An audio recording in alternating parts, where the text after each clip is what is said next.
Hi guys, sorry I'm late. I'm so well. Had someone staying with me who brought germs into my house. I should have just said don't stay with me, but what do you do? Hi guys, I'm just trying to find Magdalena's previous coaching notes. Hi Cash.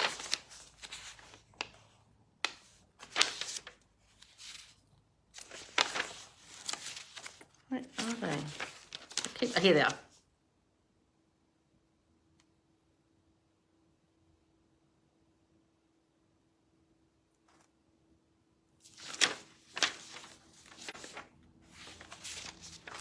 You're here!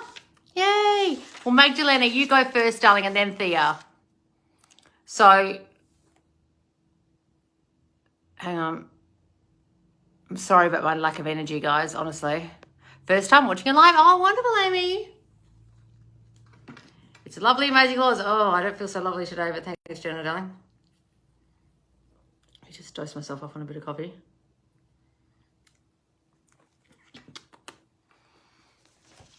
Got to make my video now that the strangers wanting to buy the place are gone today. Oh, people coming to see your house, Kurt. I'm so sorry to any of you I haven't got back to yet about your beautiful videos and posts and comments. I was so overwhelmed when I woke up the other day and saw those. I burst out crying, and my auntie was here, and I was sitting here watching them going, oh my God. And I had to go to a family breakfast, and it went all fucking day. And then I had to go out, and then my battery went flat. So I didn't actually get to see all the other ones. I didn't even get to comment. So I'm so sorry, guys, if you think I'm ignoring you. I'm absolutely not. And then yesterday, I was fucking like this, trying to get the Manifest New Love finished. So I'm so sorry. Currently dealing with C word. Oh, no, Kirsty.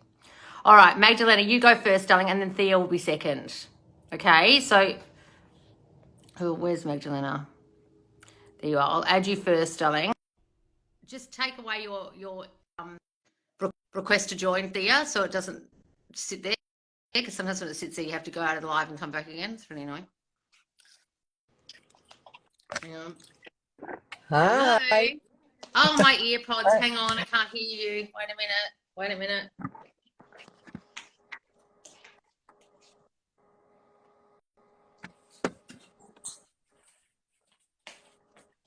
Sorry. I can hear you Okay. now. Can you hear me? Yeah. Okay. I'm How sorry. are I'm you, in the darling? car again. I'm very good. That's all How are right. you? Oh, I'm good, sorry. good. I'm I'm in not the so car cold. again. My kids came back home and I just don't want to do this at home. I don't want them No, to. that's all right. That's all So, right. So why are you I'm having in the car. coaching again? Uh, so it's been 5 months since my coaching and 5 months, has it? yeah, it was in January. Okay. So January, February, March, April, May. Well, not really. 4, but anyway. four, yeah, 4, 5. Yeah. Okay. So and the I wrote those notes. Some things has changed, and I found you, like I mentioned at the first time when I talked to you. I found you like right at the end of December, like beginning of January, uh, Mm-hmm. after wandering, going through all the law of attraction, and just being completely lost. And at that time, I was try to manifest this SP. I had two people, but then the second one was more important. So I applied what you told me back then, which I am super grateful for, because I I wrote an update, but I just cannot really find words how to describe the feeling that when you told me to let go of control, which was the Mm-hmm. biggest relief in my entire life, because Good. my entire Okay. life was about controlling to feel safe. Mm-hmm. And Mm-hmm. I've realized that after our session, and when I recorded a little like a meditation with my voice, uh, and I was playing this for after 3 days, something like completely shifted in me. And like I said, it is the biggest relief and the best feeling ever. Not What did you put to, in that tape that you think helped you? you know what? It was like a few days after the session. I think I was so fed up with all the bullshit and everything and being so lost and just not knowing really what's going on. I just broke down. I just went by the river close, like there's a little like a bay here close to my house. I sat at the marina and I just broke down in tears and I cried. And when I was done, I just recorded that. Good. And I put like a, yeah, I put like a very relaxing background music. And it, like I said, it's just everything. Like I released everything Mm-hmm. back then. And since that moment, I just don't want to repeat myself, but it's just the best thing. I don't have to do anything. I don't have to say anything. I don't have to manipulate anything to get what I want. It's just the best feeling ever. I can just sit back and receive. And Good. Good. that gave me, after, my divorce and everything, that gave me such a peace, internal peace I don't think I ever felt in my life. Good. Good. I, So then why are you here? well, I'm here because some things started moving. The SP contacted me. I know it's all me, and I need your help with identifying in what's in my childhood, because I am under impression that even though I was trying to dig deeper, why I don't feel good enough, because he's back, but it's the same bullshit, same hot and cold thing.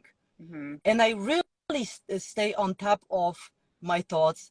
I affirmed, I wake up, and I even told my son, I woke up and my thoughts are running my affirmations, which I was shocked for the first time in my life. I woke up and things are actually running in my head when I'm waking up.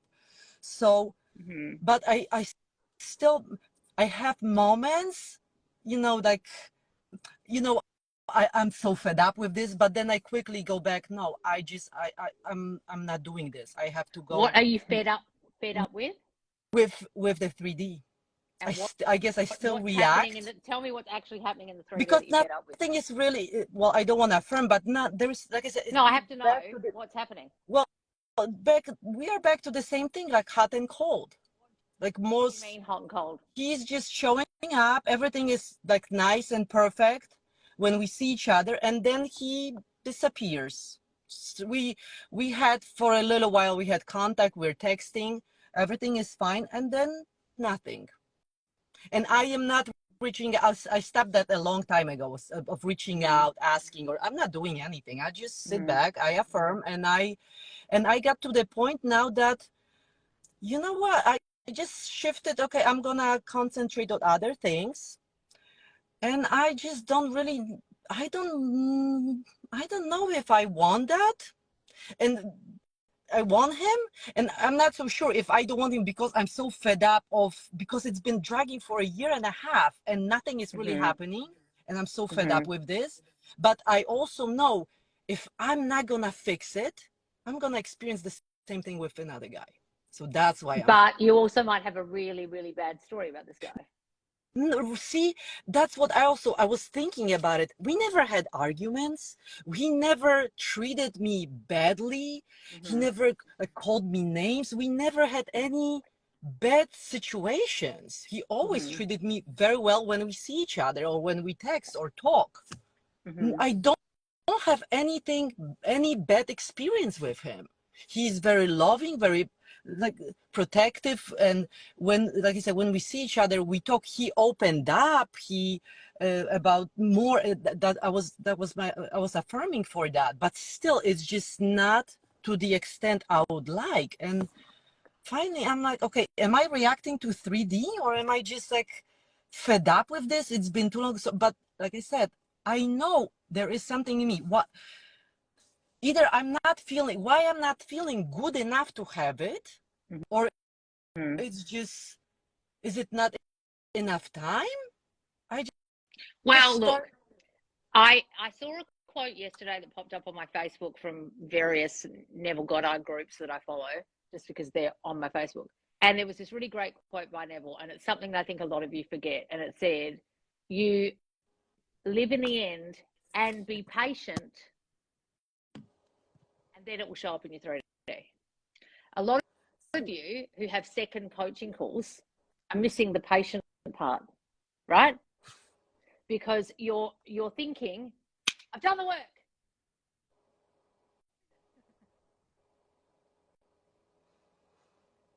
Where is it? Remember, how old are you, Magdalena? How long have you been thinking all the shit about I'm going to get abandoned, things aren't going to work I'm out for gonna be me, people aren't going to be there for 46, me? 46 next month. So if you had an alcoholic father and people who weren't there for No, no, you not and father. My people, husband, my ex-husband was. My father husband, was no. My Yeah, that's the had thing that I people had a around you very good. Mhm. didn't prioritize No. you, so then you're not going to be a priority to this person until you change your whole thinking that you are now a priority. So when you said that thing, I'm fed up. Now I understand that feeling, because when a pattern suddenly emerges again, I do this myself. Okay, so I'm not perfect here. That I'm saying to you guys, oh, you should thinking should have completely changed. I fall back into the, oh, not again. Oh, it's gone to shit again. Oh, this isn't working out again. Thinking, and I will very quickly go to the, oh, fuck this, or I give up thinking in my mind. I'm a very quick giver upper in my mind, thinking that something isn't going to work out, or it's gone back to the way it was and it's not working. Right? Because when you control of everything and it's not going the way you want, sometimes the best way your mind can deal with it is just be like, oh, fuck this. Because you desperately want it to be the way you want it to be, and that feeling that you need it to be the way you want it to be is so strong that when it isn't, the alternative is like, it's either the way I want it to be, I don't want it anymore, or I'm fed up, right? But there's got to be a middle ground of like, changing, things are evolving. I am in control, but I'm going to allow it to unfold, right? But it's very, very hard to allow things to unfold when you're a control freak. Now, I am a control freak, and I have a very hard time with that. So my brain will straight away go to, oh God, not this again. And what's happening is with you, probably, it's going great with him. So when he came back, what was your thinking? What were you thinking when he Well, came back? first, I just took your advice, and because it happened in December, I just to remind, like, uh, I finished this because I acted like a triggered bitch, and I took the flight. I turned into a flight mode, and I pushed him away. I finished. Mm-hmm. Like, I'm not doing this. I have enough. He was like, what? Why? I pushed him away, and then I came across you, and then I took the course, the first course, and I realized why I did that and what I did, and Mm-hmm. I cried because I felt bad what I did to him.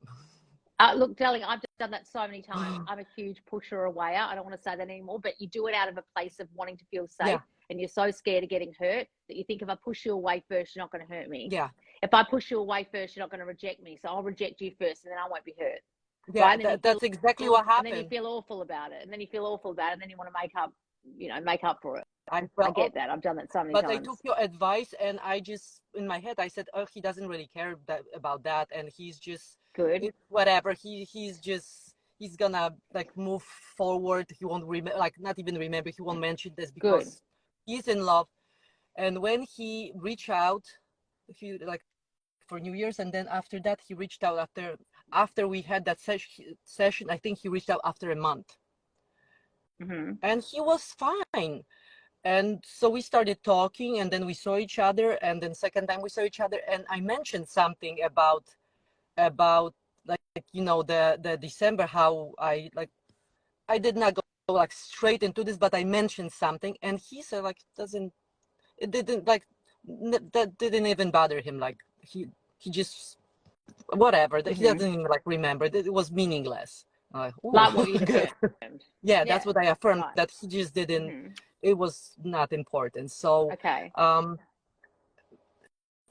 me, I am impatient. I don't want to affirm that. I was impatient, but I am also stubborn. I will not Mm-hmm. let go. I will I will get just it. go But back. what happened? Yeah. But what happened after that? So the second time you saw him, then what happened? Then, he, like I said, I'm not reaching out. I'm not, I will just wait for him to reach out. Then I would respond, of course, and then, we would just, again, there would be silence for a week. Then he would reach out, and then every other day, and then we would see each other, and then we would not see each other for another month, and then he would reach out after like a week or two again, so I'd respond. Like, this is just like scattered. Okay. And And what's your story about what he wants? well, to me, he's a grown man, and he is very family oriented, very protective of his family, and that he wants a family. He wants this, he craves this because of his unstable childhood, and he really craves like stability and love in his life. And Mm-hmm. I am under impression that I give him this, not like a mom like feeling, like I'm his mom, but he feels safe with me. He likes how he feels when he's with me. He can be Mm-hmm. himself.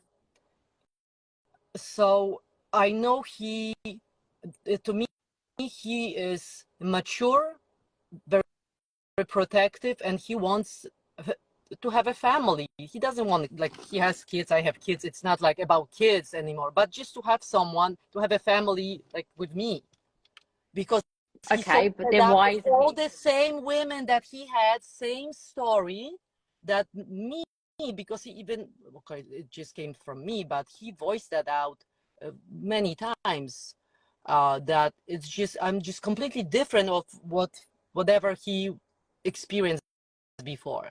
I'm Mm-hmm. just complete opposite of women that he was seeing. Okay. But you've got a story that he's got issues.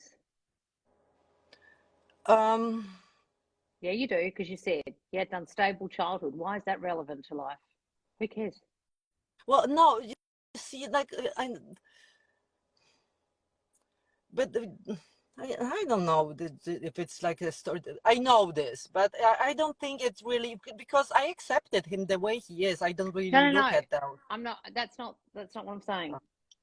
If you have a story that someone's got issues, or they've had an unstable childhood, or they want X, Y, Z, but they're not ready for it yet, then they won't turn up ready.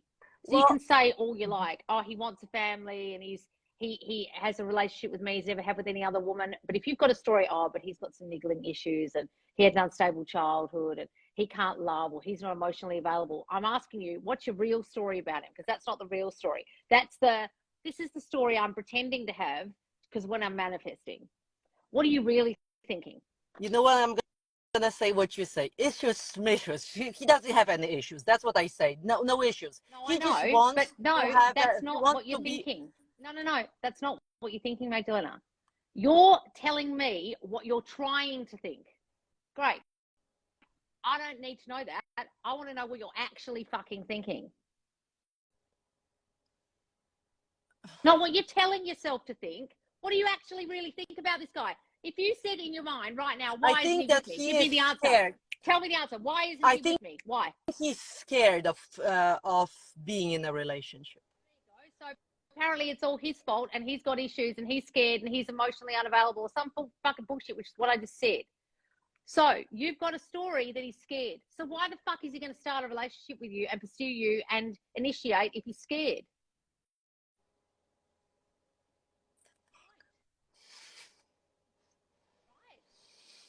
So some of you are not recognizing what you're really thinking about the person. So you could be going like this: he loves me.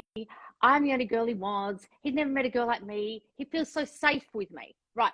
For you to even use the words, he feels so safe with me, makes me think you've got a real fucking story that he doesn't feel safe anywhere else. And there's a whole lot going on in his mind where he doesn't feel safe and he's got issues. Safe to love, safe to be open, safe to be himself, safe. Well, what the fuck does a grown-ass man need to feel safe for unless they've got some fucking issues about not feeling safe? So you've got some real story about him, about something that he told you or something happened in his childhood, you've trauma bonded over some shit. And so he can't come in being this fully fledged grown man, like you said, mature, if you've also got a story that you've kind of got to be there for him and be safe for him and not mother him, but like you said, be his consolation or his person he goes to. If you've got that inclination, it's also saying he's got issues. Because why would a grown-ass man need a person to go to and feel safe with if they didn't have any issues? And I understand this, darling, because almost every fucking guy I've attracted in the last 10 years has got issues. And I kept saying to myself, no, he doesn't have issues. He's a grown man. He's just independent. He's just not, it doesn't really affect him. I kept telling myself that, nah, it's just not that. Okay. So let's cut to the chase. Yeah. Why is your mind thinking that?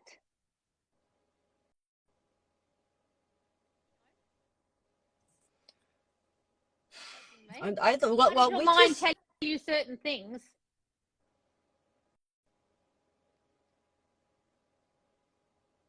because I don't feel safe. Like You're I not don't. going to get what you want again. So this is just the next reason. I never get what I want. I don't get the love. I don't get the time. They always leave. What's the reason this time? Oh, this guy's got some issues. This guy doesn't feel safe. This guy's not ready. So even Again, after, I have to do all the pursuing. He doesn't really feel safe to reach out to me. I can't. I'm going to sit back, but sometimes I feel like I have to do the pursuing here because I'm kind of in the masculine energy. So I'm going to stop being in masculine energy. But my story is, when I stop being in masculine energy, he's really not going to reach out. I did that before. I did the reaching out before. So if I stop, he won't start, or it'll be sporadic. I've done this. I've done this. So you've got a real story that because you reached out before, when you stop, he won't do it. So they won't.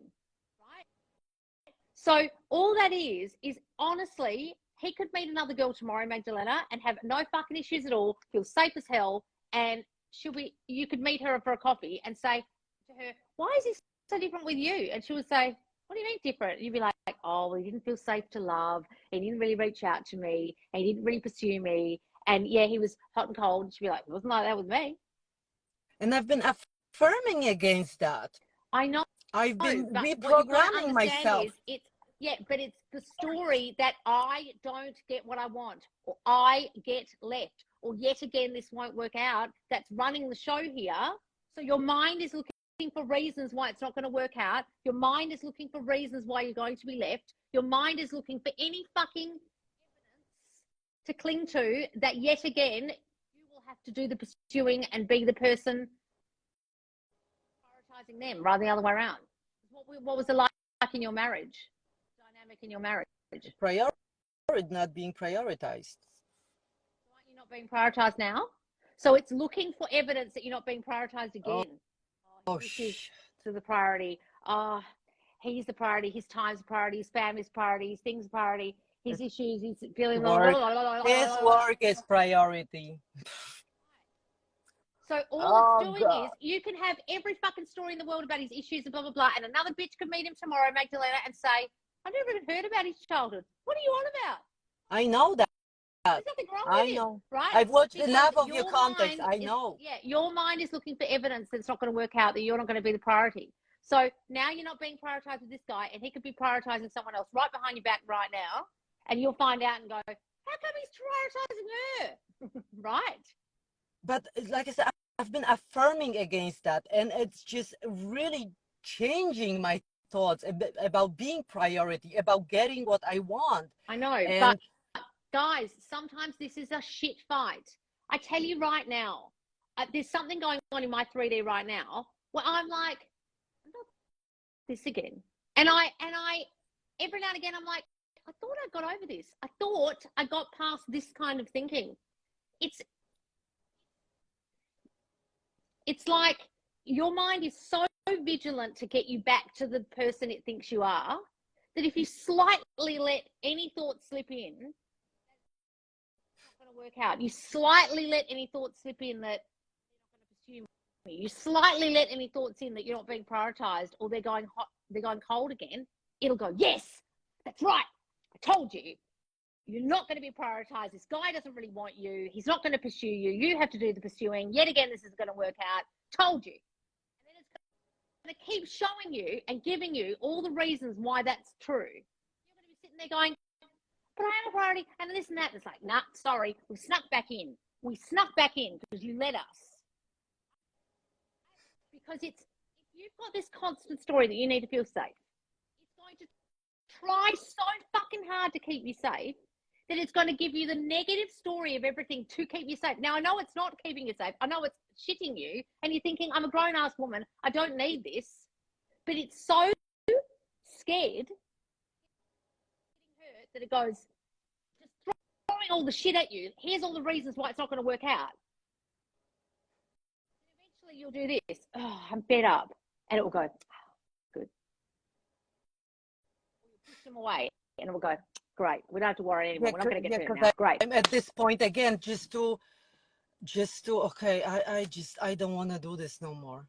I get to that myself, and I completely understand this. Okay, so I get to that point myself, and I get to the fuck you. I give up. This isn't going to work out. You're an asshole. I get to that almost with almost every guy I've been with.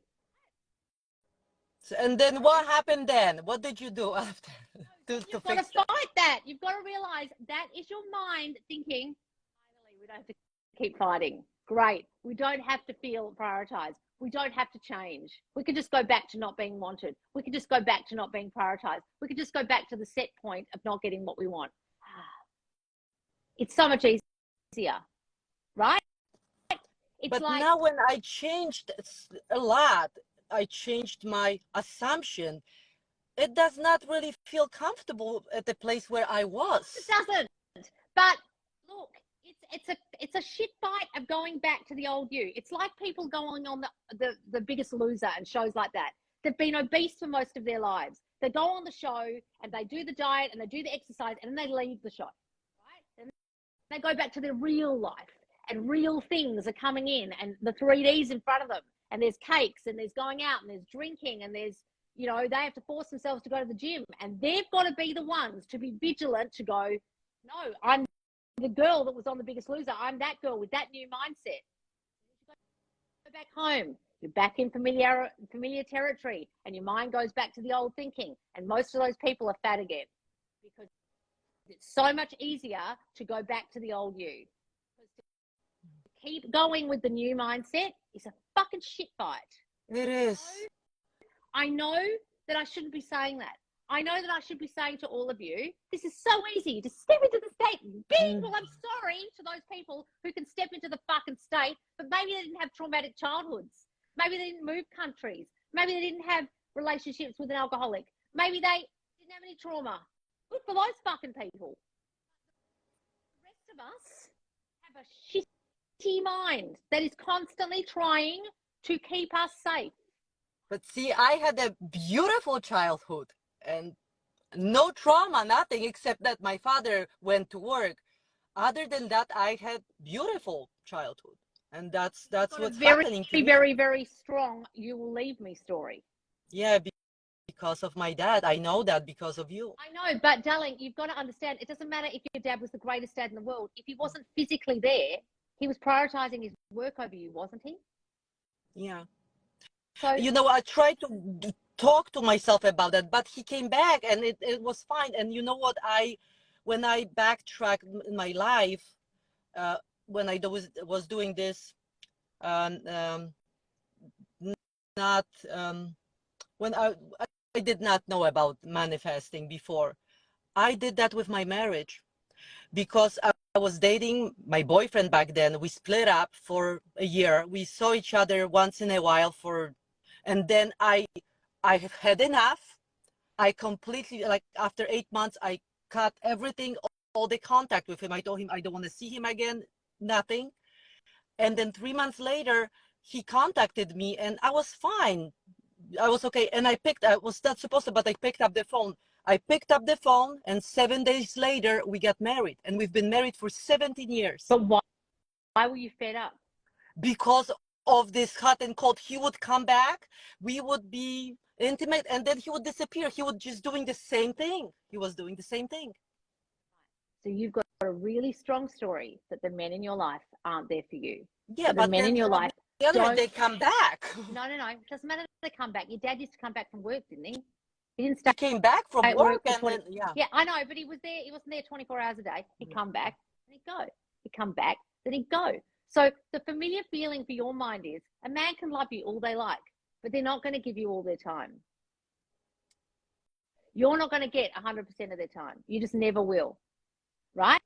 And then they can show up great and it can have a great time with them. But your mind, while you're having that great time, just like when you're a kid and you're having wonderful time with your dad, and you think, when's he going to go again? Oh, shit. Right? When am I You've got gonna be think, not gonna right. be prioritized again? I will tell you an example. My brother works offshore, which means he works 4 weeks away.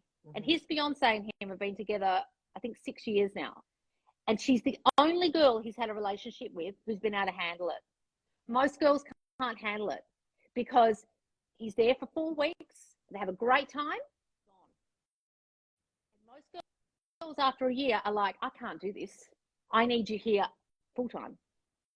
This girl can handle it. Now, the difference between him, her, and the other girls is she feels secure in herself.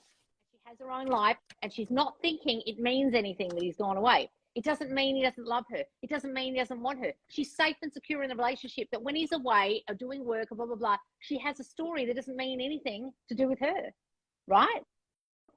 When people act a certain way or do certain things, we all have stories. And unfortunately, when your guy has a great time with you and is present, unfortunately, the underlying story that your mind has is, yeah, but when's this going to end? When's he going to go? Affirming like a bitch against I know, that. darling. I know. But listen, when you finally stop these fears, you've got to understand they don't just go away sometimes. They will be vigilant because that's what your mind thinks you are. So don't get upset with yourself in a kind of control freak way, like I thought I'd fixed it. None of us are 100% fixed or cured or healed, and that's why I get really upset when people think that's what I'm teaching. That's not what I'm fucking teaching you, because that's actually impossible. I understand that. Right? I know that. So It's I want you to not beat yourself up. I know. I want you to not beat yourself up because I know that I beat myself up very easily too. And then I get to that fuck this kind of thinking. I'm fed up kind of thinking because I feel like I have really tried. I've done this. What's going on? Right? And you get really frustrated with yourself because you think I've done all the work. What's going on here? This is so unfair. Right? But you really need, more than anything, to be so on top of your thoughts. And you need to be really honest about what they are. So when you start thinking about him during the day and you wonder why he isn't calling you, I want you to really listen. What's the story about why he isn't? And then you'll hear it. Oh, he doesn't really want this. He's never coming back, or he's not really consistent, or he really expects me to call him, or if I call him, the outcome's not going to be good. Oh yeah, he might come back again, but it's going to go to shit. This isn't going to work out. You'll hear it and you'll go, fuck. I am still thinking bad stories. I am still going to old thoughts, even though you think you're not, even though you're doing the affirmations, but sometimes the affirmations can end up like rote, like, I am chosen, I am prioritized, and your brain just goes, yeah. And it's still running. So sometimes the affirmations might not work for you when they become a bit rudimentary and kind of repetitive because that story hasn't been shut off yet. That story I now need you to be vigilantly observing and then changing, right? So whatever thought you have during the day, and I mean this might be a bit of a shit fight for the next week. No, it's okay. You will have to be like, what am I thinking right now? I'll come back. Well, yes, he is. Of course he is. Just because my dad wasn't around doesn't mean this guy isn't going to be around. My dad didn't have a choice to not be around. He wanted to be around, didn't he? It was just his job. He loved me. He would have been there for me 24 hours a day if he could have been. And this guy's going to be there 24 hours a day. But that's exactly what I'm prioritized. saying. But that's exactly what I'm saying. But my dad, he loved me. He was back. He loved me. It was just work. That's what, and I was just a girl, and it's just not that he rejected me. That's what I'm telling myself. Good. But then you've got to be vigilant when the thoughts come up about this guy. Okay? So, darling, if you can't, you've got to go find another guy that you don't have this real bad story about. Right? Problem is, You know what? we, In we follow between, ourselves. with those birds before landing and everything, I got all the attention from guys that were physically unavailable because some were far away. All of those. And then you know that passed, that birds before landing, that whole thing passed. But all the guys that were starting reaching out to me I was like shocked. All of them are unavailable. Not that they were married. They were not married. One was married actually, but the rest very well established, high value men. All of them not in the area. Isn't that interesting? Everyone was unavailable. Isn't that interesting? I was like looking at this, like it's a shit show. Like, what the fuck? How? So I have a tendency So interesting. now, every What's guy going I on end in up that? with, yeah, so I have a story that every guy I'm now with has children and is divorced. So I've got this new thing where every fucking guy I've been with is got children and divorced. I'm like, what the fuck's this new story? Now, the story is that they've had a whole life and I'm like second best. Aye. They've got a whole other life going on and I'm not the priority or I'm not the chosen one, right? So the pattern keeps emerging until I change the story that I am the chosen one and I'm prioritized and I'm the choice. You know what I did? How I talk to myself with being a prioritized and chosen one. I went back to when my mom was pregnant with me. So I told myself that she chose to have me, therefore I'm chosen. And I'm loved. I was always loved. And then she had me and she chose to raise me. She did not give me away. So therefore I'm chosen and I'm loved and I'm wanted. And then when I grew up, even though, in communistic Poland, it was not common that parents would say, "Oh, I love you, I love you." Me and my brother, we felt loved and wanted always. My parents always they took care of us. Like I said, I had beautiful childhood. So that's how I went back with this, and that's what I tell myself. I was always chosen. Even before I was born, I was chosen and I was loved and I was wanted. Therefore, I am. But that's what I when you watched that dynamic of your parents when you were younger, was your mum mostly the parent who did the parenting, and then your dad was away a lot? Well, no, he was not. He was not away. He was working, but he was not very involved. He was more like quiet. She was the one who was running the show, but all the decisions they were making together, everything was together. Aren't you running the show? Haven't you been trying to run the show before your coaching? I was running the show in my marriage, and before I was just. That's why I am stepping back. I try to step back and just, okay, I'm not taking any actions. I'm not doing anything. I'm just gonna sit back and receive. But what I'm saying is, it's so annoying because when you've seen a dynamic of parents like that, that's just what your brain thinks the relationship looks like, right? And I don't want. I know you don't want that, but your brain thinks it's normal, right? So anytime that he is showing up fully, the brain's going to think, well, this feels fucking weird.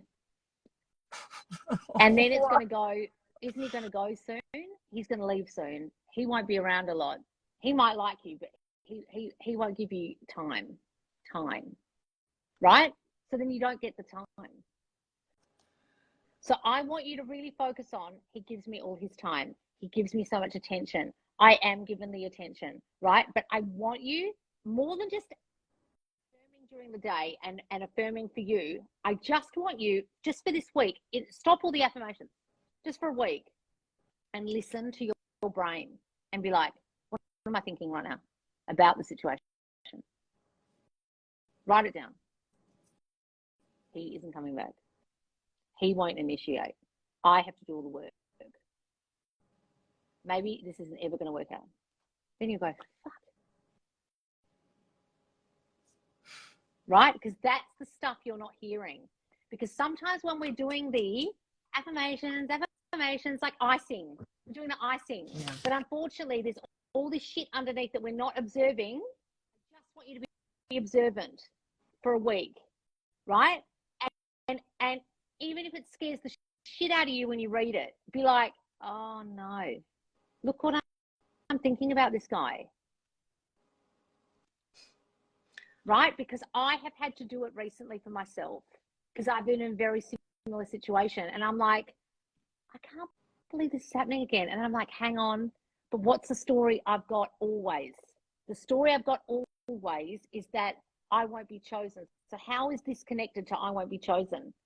Are there issues being chosen over me? Is their family being chosen over me? Is their divorce being chosen over me? Oh, fuck, that's the story again. Right? So then you can go back every time, those thoughts that you've now observed, then you can say the affirmations or the new thinking that counteracts what you're observing, you're actually thinking.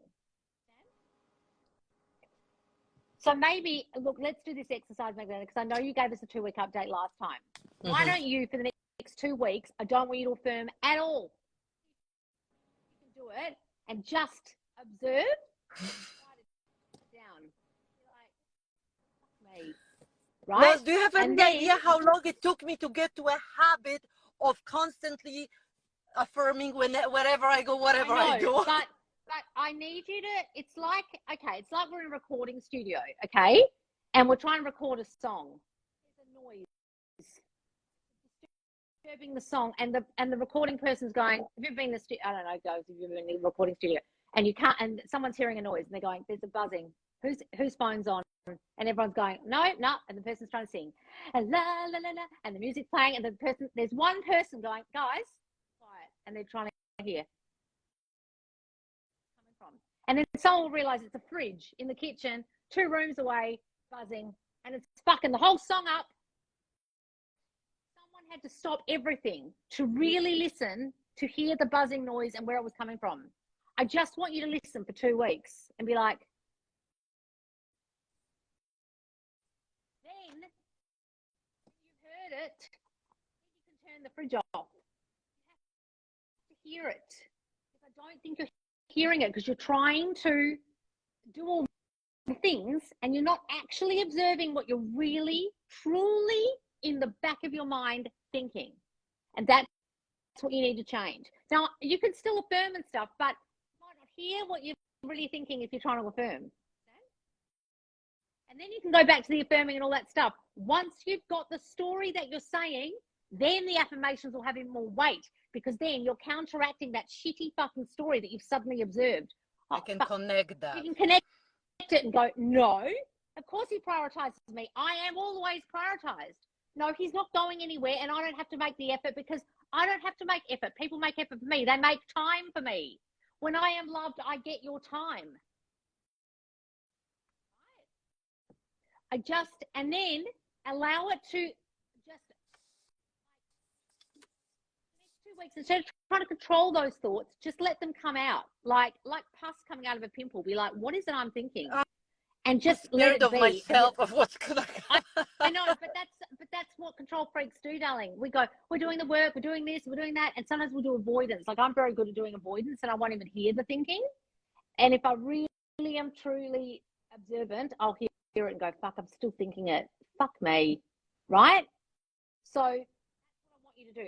I just want you to be a listener and an observer for 2 weeks, and then when you feel like you've listened to it enough during that 2 weeks, you can start to counteract it. No, it's this now. No, it's that now. But just at first, don't even try to counteract it. Just hear it. Be like, oh, wow, listen to that shit. That's pretty bad.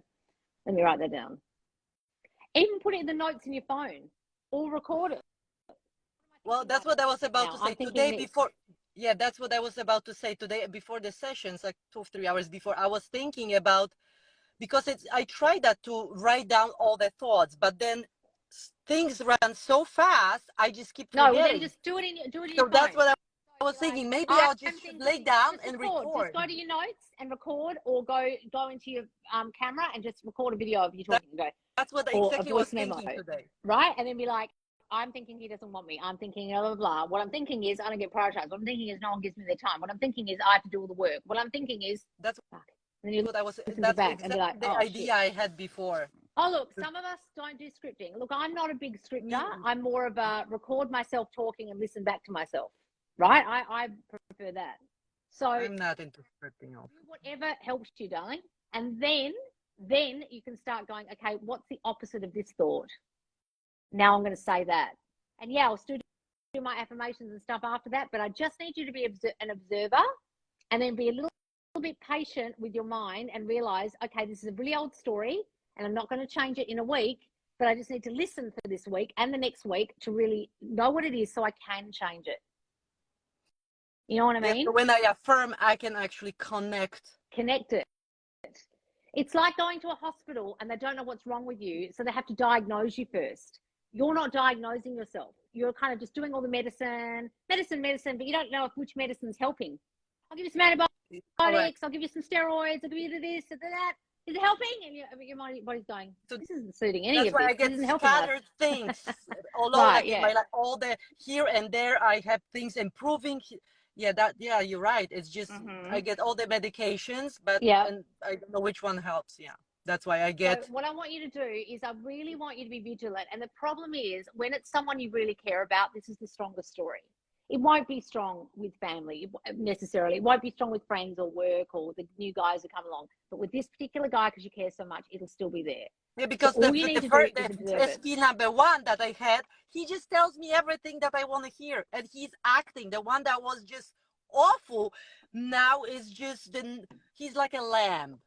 Basically. That's like my old SP, and I'm just like, oh. I couldn't give a shit. I couldn't give a shit. Yeah, exactly. Like now it's just no, and I'm like, I know it's working. I know, because like I told you, the example of my marriage. I know I can do this even before I even know. I know I'm powerful. I know I can do it. Good. But it's just. Like it's frustrating. I wasn't sure. I know what I'm doing. I know I can do, and I will not let go, because if I'm not gonna fix this, I will have to struggle, go over for this for the rest of my life, and I cannot do this. I'm not doing this. No, I'm not doing. I know.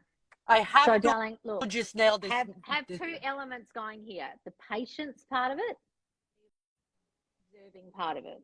Okay, and then once you've observed it, I want you to do the work that you're already doing and counteract what you were hearing, but then be patient and be easy on yourself. Don't be this overachiever who has to have everything perfect all of a sudden because you're suddenly doing the work. It's like, okay, well, things don't change overnight sometimes.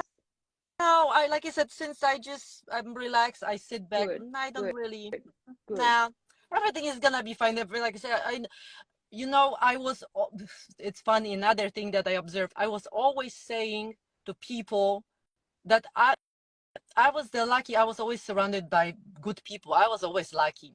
And when the lucky girl thing came out, I was, oh my God, I was always saying that. I was the lucky because I always encountered good people and I had good things happening even between. So this is something that I always say, no, I was always lucky. I always got, not like everything I wanted, but I was lucky.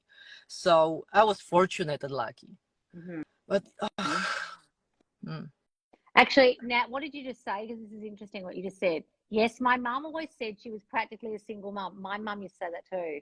My ex is getting a lot better and our co-parenting relationship has come so far. My friends can't believe how well we parent now. Haha, next step is for him to have the kids more than 2 days a week. Listen, my mum used to say that about my dad, and then I encounter men who don't make an effort, and then I'm surprised. I encounter men who in the relationship aren't giving as much as me.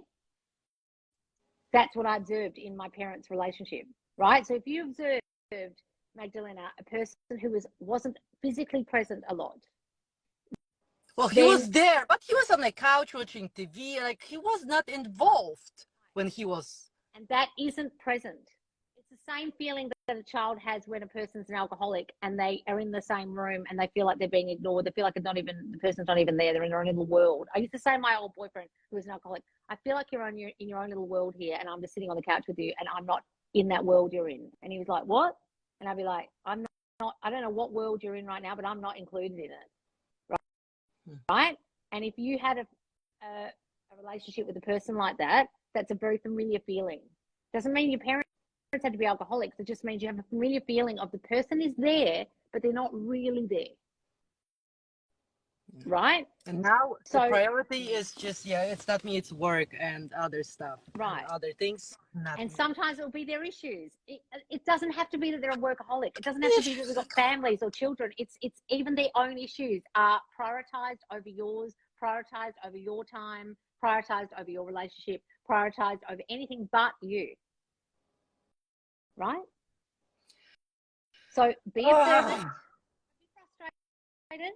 Be observant. I know how frustrating it is, especially when you're a control freak. It really is, and I'm sure a lot of people will agree with me that have been watching you for way longer than me, and they've been doing all the work. It is really. Look, guys, I wish I could be like Manifest with Kimberly and say, oh no, just get in the state. But the thing is, look, I know you guys, if you really could do that, you would have done it by now. No, you are, listen. So what I observe in other people that come to me is that my account is for people where that doesn't work, because we have too much of a story about ourselves, and the story about ourselves is very, very strong, and it's very strong because it's there to keep us safe, just like you said at the beginning, darling. And I know my story is so strong still. Just like, I hate the story. I think I don't want this story, but it's just like so strong. It's been there so long, and it's so frustrating. And you're like, please, I'm begging you, I don't want this story anymore. Right? No, that's how I feel. But I know, but to understand that it just doesn't know any better. Your mind does not know any better. You now know better. That's all it is, right? You know better. So now this thing's trying to keep you safe, and you're like, I know, I get you, I understand, I get it. This is me, you think, but this isn't me, and I don't have to be that girl anymore. That's what I keep telling myself. Right. I'm not. It's not gonna run me anymore. I don't have to do this. I keep telling this to myself. Right. It's like a Tina Turner died today. You guys seen Tina Turner died, and I love Tina Turner. It's really sad. And if you watch her story, if you think about her story of a person who changed her whole life and her thinking about herself, if you watch that movie, if you watch What's Love Got to Do with It? Yeah, I did watch the movie. Yeah, she was. Yeah, if you watch that movie, they said to Ike Turner, do you have any problem with this movie? And he said, nah, just give me the money. Because nothing in that movie, except for the part where she had children with him, she already had children. There's nothing in that movie that's not true. And it's such a disturbing movie to watch because she gets so heavily abused by him in that story that you watch it and you think, how can someone have put up with that? Right? But if you watch that movie, she had to totally transform herself to the point where she would literally sit there and chant all day to stop her mind going back to the old thinking where she deserved that kind of treatment. She was that girl, right? Yeah. Then you watch her with someone like Oprah when she was older, and she's like the most confident, most amazing, took on the world. It's like a different person from the person she was in the beginning of that movie, right? Mm-hmm. We are all in that, some of us, in that in-between stage where we're sitting there chanting all day. Yeah. We're going to end up being Tina Turner, okay? Because, well, like I said, I the transformation, the change that I've been through since January, since I found you, is nothing that just I cannot even compare it after divorce. Right. So you're just in the middle ground, darling. It's not totally finished yet. That's all. That's all. And so don't beat yourself up that you're still suddenly going back to the old thinking or the stuff is still there. It's fine. It's okay, right? Please Yeah. don't beat yourself up. Just observe it. Be like, wow, God, am I still thinking that? Fuck me. Okay, now I'm not going to think it anymore. Oh, am I thinking this now still? Oh, well, shit. No. Right? And then just allow it to be and be a bit patient with it. Like, things are changing. I know they're changing. They've already been changing. Well, yeah, because I've yelled at myself last week when I was driving. I really yelled at myself. Like, what the fuck, Magda? Like, what the fuck is, like, what the hell are you doing? Like, why are you just, and I was later assuming that people, because I was in traffic, thought that I passionately was singing or something because I went on. Like, what the fuck? Like, come on, girl. I said to myself, what the hell are you doing? Like, why would you think this? Right. Because I was so you're mad at already myself. observing it. That's good because you're already observing it. You're at the observation stage. That's great. Okay. So now we've got to do the observing, doing the chanting, get rid of the shit. Okay, but we can't just do the chanting. Sometimes we've got to know what we're chanting about. I think that was the missing part, that I am affirming. I can go, because I go just self-concept. I don't even affirm for him anymore. No, I stopped that. And I can go on for 45 minutes, for an hour, and I connect all the things. I'm this because I'm that. No problem. I can just hype myself up. Oh, I'm even better when I do this for my son. Woo! Before the game. Oh, that's just, I notice I'm even better when I talk to other people, especially him. But I got to the point with all the affirmation and changing. Like I said, it's fun for me to affirm those things about me, myself, hyping myself up. That's why I don't want to say I felt stuck, but I knew there is something that I don't. So it's the story of him. Me? So he's triggering your old story a lot. And what you're just not doing is observing the story you're still holding about him that's got to do with the story about you. That's all it is. What I was thinking, like, what story do I have about him? I don't have really any story. Like, everything was fine. And I just knew you're going to help me with this. See? But darling, just observe for 2 weeks. Get back to us. Okay. Tell us what you realized you were thinking. So be patient. So nothing. I cannot like go and yell at myself. Just listen. Go do whatever counteracts it, but just at first I want you to observe it. You know what I mean? Like I used to have a teacher at drama school who used to make me not talk in class, and for 3 years I wasn't allowed to talk. Oh. Everyone else was allowed to talk, and it would go around the circle, and she'd get to me, and I wasn't allowed to say anything for 3 years because she observed that I would fill a silence. And when the group was quiet, I'd talk for no reason. And she just said to me, from now on, Lauren, you're not allowed to speak in this class. And I was like, oh. And it was so funny. And I'd after a while, I would look forward to this class because it was such a relief from my mind. Just sit there, right, for 3 years.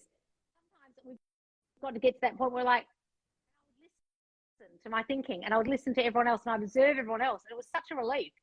So sometimes doing all the work, darling, it's like papering over what you really should be doing, which is listening. Well, I observed that the reactions, like I'm sure other people also, when you affirm or when you start to have dreams. I rarely had any dreams, but like a month ago, I started adding that I am important and I matter. I was starting that gave me nightmares, but nightmares like people.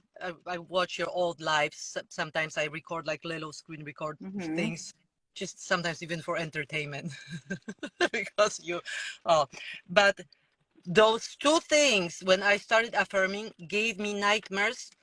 Like my 17-year-old son was a serial killer, and I woke up. What?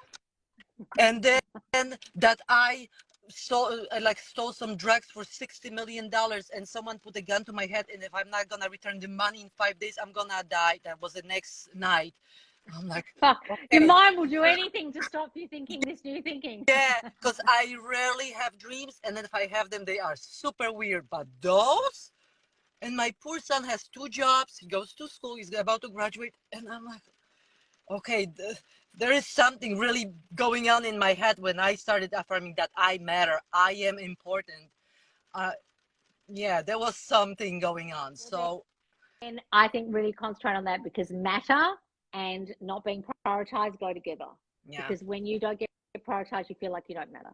Yeah, that's why I just, because I was postponing the call with you because I really tried to do my work and Good. I know I can do it. I know I can do it. Let me just go back. Let me think. Like I said, go deeper and try to connect things. Why? Maybe if I logically, like with, oh, I'm chosen. Of course I'm chosen because I was chosen even before. Like just connect this even in a fun way. Okay, that's what I'm gonna be thinking because that's true. That's really true. That's what happened, right? So I figure out this is gonna help me also. But I just thank you. Thank you. I think I That's didn't right, darling. even Listen, you're realize that doing I might all the have that work. story about him, even though I thought I have everything is good. So look, you're doing all the right things. I just want you to quiet your mind, your work for a little while, to listen to your mind. That's all. That's all. Okay. This is Okay. gonna be interesting. I already know. So just have that analogy of like, I'm in the recording studio. I'm going to stop singing and just hear for the noise. Where's the buzzing coming from? What is it? Right? I will. Okay. And yeah, Okay. be And then interesting. get back to us in 2 weeks after the observation stage and tell us how you're feeling. I will, definitely.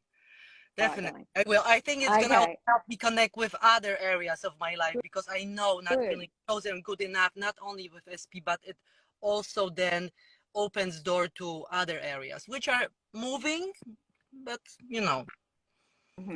My son Great. now, the 16-year-old, he just keeps whatever happens. See, you manifested that. See, it's your Oh, fault. really? Like, Oh, that's lovely. I'm like, you know what? You listen too much of Lost when we drive in a car. Mom, you curse too much now. You curse. That's You never curse. good. Oh, no. So yeah, I have Oh, to stop God. forth. Yeah, but I see you manifested that, Mom. See, you thought about it.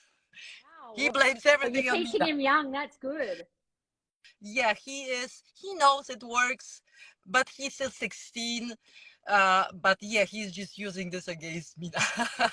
Which I Oh, was that's like, good, because okay. it means he's really understanding it if he's saying that. Yeah. Oh no, That's he good. That'll really understands. help him in life.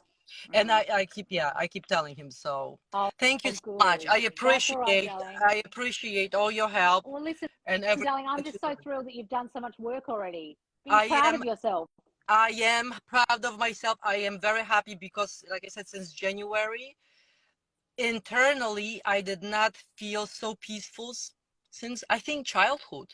Good. Really, like Good. really good. And after divorce, I was like emotional roller coaster, and I am Well, manifesting that's what a everyone says lot about of divorce. crazy. Isn't it like the worst thing that ever happened to you? Yeah, So don't feel bad that you felt that way after a divorce, darling. yeah. So But now listen, I can really sit back and I really like myself. I would date myself. good. Oh, good. Well, go and do that. Go and date yourself and take yourself for things and tell yourself you Yeah, but matter. You know what I sometimes mean? with that self-concept affirmation, I was thinking, oh my God, I'm just like gonna like I'm gonna be like self-centered and No, so too much because I'm telling you, I can go on and on and on. That's fine, darling. But it took When you me a haven't been few doing that, months to that's when get it to this feels like point. it's self-centered. That's all it is. Yeah. All right. Mm-hmm. Thank you so All much. I right, darling. Give us a 2 week everything. update, won't you? Okay, I will give you an update. Thank you. All Bye right. bye. Take care. Okay. Bye, Magdalena. Bye. Bye. Yay! So, guys, I'm just getting my next coffee because otherwise I'm going to have no energy for this. The hell's my milk? Hang on. Thea, hang on. I'm coming, guys. Talk amongst yourselves. Wait a second. Otherwise, I've got no energy. I wish I grew up knowing this. Oh, don't we all, Brittany, honestly? I mean, I have my aunt here, who's my mum's sister, and just listening to her whinge and complain about life. She's such a whinger. And just after a while, I was just like, oh, I'm so glad I'm not this person anymore. But it's like amazing when you hear grown-ass adults that are older than you thinking the old way you used to think, and it's like really hard to be around. She's such a great person, but I'm like, oh, God, this is really hard to be dealing with for a couple of days. I think we can all relate how Magdalena is feeling. Don't give up. Exactly. Hang on.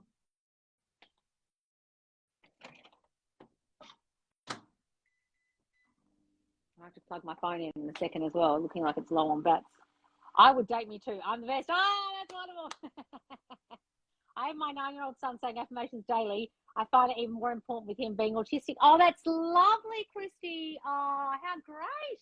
I bet you that helps him, like, center himself and concentrate on other things other than what his mind's thinking. Oh, that's lovely. Oh, how great. That's wonderful. And he's not autistic, he's just different. Okay, I think I got the ick even more seeing it, knowing I was that a weird cringe factor. What are you talking about, Jenna? I missed that. All right, hang on. Copy. Let me get Thea's notes. Oh, hang on, they're back here. I was on Nancy's old, Magdalena's old notes. Wait a second. Where are they? Okay, Thea, can you request to join again, darling? Oh, you've gone. Oh, no, now I've lost you. You were there. Oh, I can't find you now. Thea, can you request to join again, darling? Sometimes if you've done it at the very beginning, you have to go out of the live and come back in again. Oh, where's she gone? There it is. I'm trying to press your name to invite you, but I can't. Oh. Yay! Send invitation. Okay. Well, you've got a hot and cold SP as well. Fuck these hot and cold SPs. God damn it. I've asked you to join, darling. Hello. Hi, Loz. How are you? Hi, how are you? I'm so excited to talk to you. I love your hair. Oh, thank you. I'm a hairstylist, so I always have some wild hair going on. Remind me of, what's the name in Greece? Oh, The hairdresser. I change her hair all the time. Beauty's yeah. Beautiful Naka. Yeah. What's her name? Oh, I can't remember. But, Tootie. yep. No, not Yep. Tootie. I can't remember her name. Why can't I think of it? But yep. All right. That's me. So tell me what's going on with you. Okay, well, I'm trying to think of where to start here. Okay, so I've been listening to you for a couple years. Frenchie, that's the name. Frenchie. Frenchie. So much for it. Frenchie. Yeah. That's it. Okay, so you've been listening to me for a while, yeah. So I'm not super new to manifesting. Like, I get it. I understand it super well. When it comes to like the whole SP thing, that's where it gets a little wonky. So I found manifesting and everything because I was trying to get an ex back. So long story short, I got the ex back, but it was never consistent. And then once I really had him, we were living together, it was super turbulent. Like, it would, I felt like I was getting two versions of him. So alcoholic, drinking problem, I would get the person that was sober and awesome, but then I would also get this other person that was horrible. And as it stands right now, it just got to a point where I felt like I couldn't deal with the 3D in front of me. So I asked him to leave. I broke up with him at the end of probably March. And I haven't heard shit from him until, or about him rather, until this past weekend. I'm friends with his sister, and she told me that he's actually been in rehab for like a month. Good. Which is, that's something I was affirming. Awesome. I'm very happy to hear that. So I have always liked you. You've always been one of my favorite coaches. So after he left, I was like, geez, like, what the fuck am I not getting? Like, I really need to, like, so I deep dove in and I did your self-concept course. And from getting into that, I was like, okay, well, hello, like, you have this major fear of abandonment. Like, it made perfect sense. I mean, when we were living together, I would be like, is he going to come home tonight? Is he going to come home? Or are you going to just stay out all night? Are you ever going to come back? And like, I can remember literally looking at things he had around the house and being like, oh, well, he can't leave because he can't leave this here. Like, he has to come back. So I clearly identified that right away.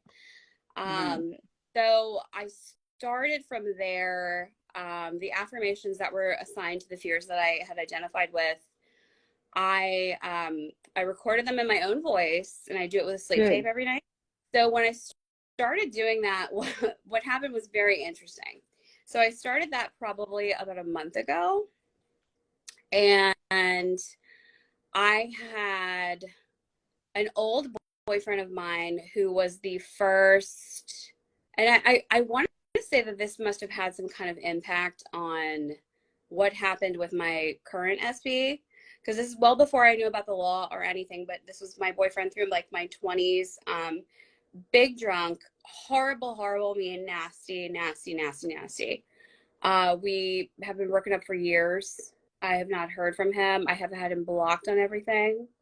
He literally messages me like, hey, I got a new number that you don't have blocked, and I just wanted you to know that I love you unconditionally, and I just wanted to see how you are. And I'm like, get the fuck out of here. You are kidding me. And then on top of that, I had this guy who I met about a year ago at a concert who I thought was really cool. This is before my SP and I were living together or anything. I was very interested in this guy. We had just kind of fallen out of communication. He randomly pops up and is like, hey, I'm really sorry that we fell out of communication. How are you? And he literally, like, he does not live in my state laws. Like, he literally drove 2 hours to see me, take me out on a date. We had an amazing time. So I'm like, wow. And he has this, he's just very much like what I would want on paper. He is that guy. So the things that I'm noticing here that are tripping me up a little bit is, you know, I'm very clear about what my story with my SP is. I'm very clear about it.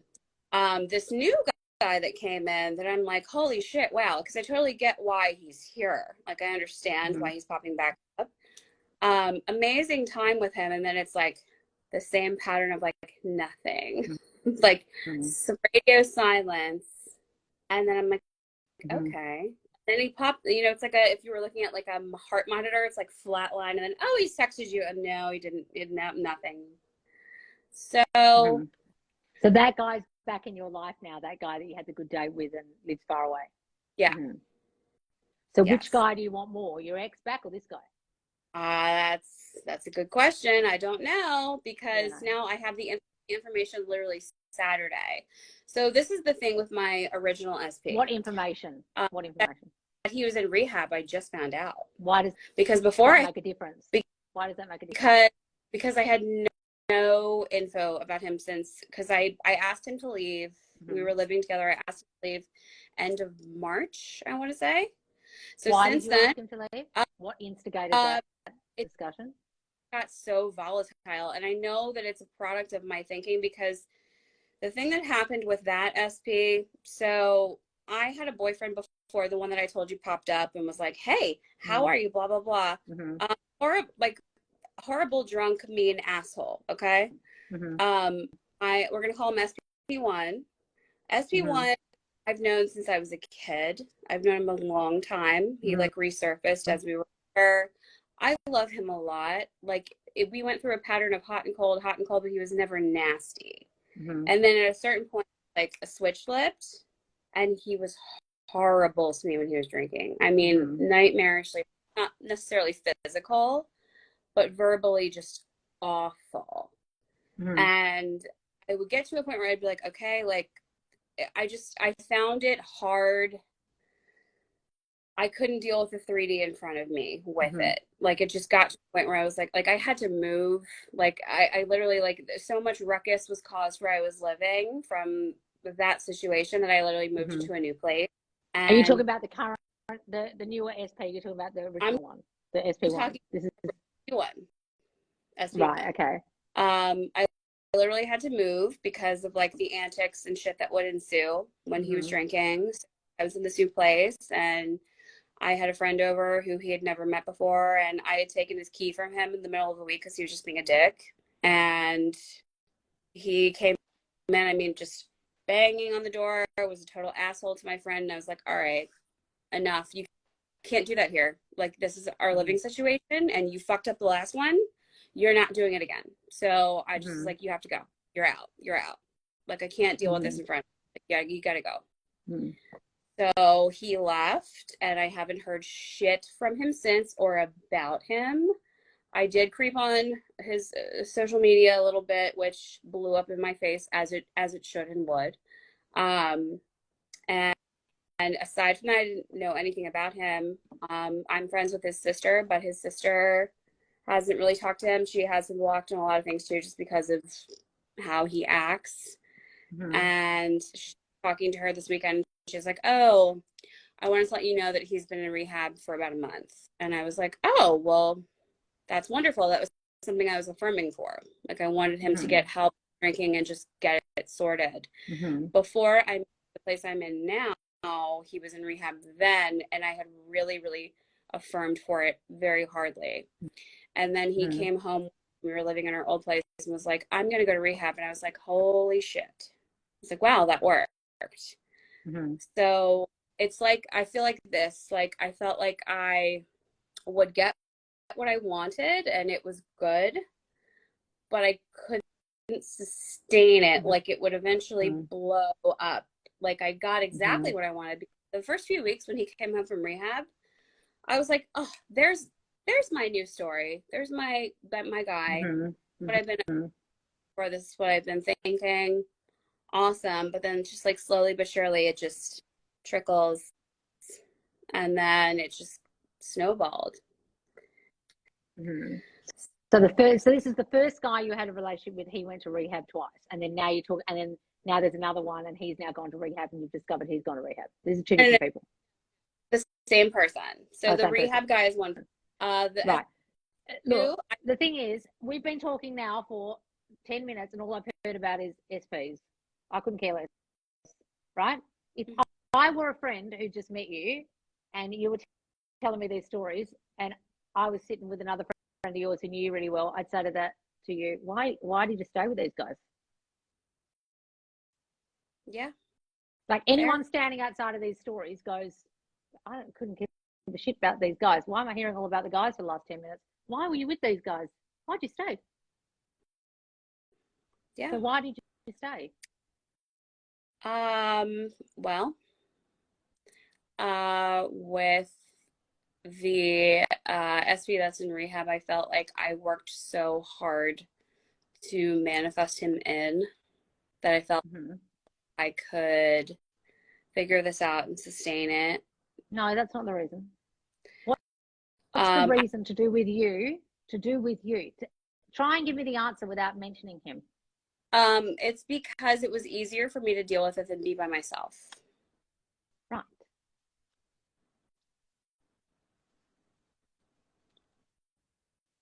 So you're putting up with a whole lot of crap because you don't want to be by yourself. Yep. So how do you think they're going to treat you when you think that way?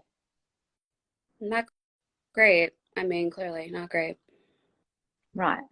So the thing is, darling, the way you've described this, a switch flipped, turbulent, volatile, all words that sound like, let's read your childhood. Very angry, depressive mother. Well, an alcoholic is a depressive. Who was in her bedroom most of my childhood, leaving me to care for my younger brother. So like the way you had to care for the whole relationship and run the whole relationship and be the instigator of everything going well in the relationship, you were like the caretaker of the relationship. She was very explosive. So obviously this dynamic of someone who's 1 minute kind of all right and the next minute explosive is so familiar to you, you think that's okay. Yeah.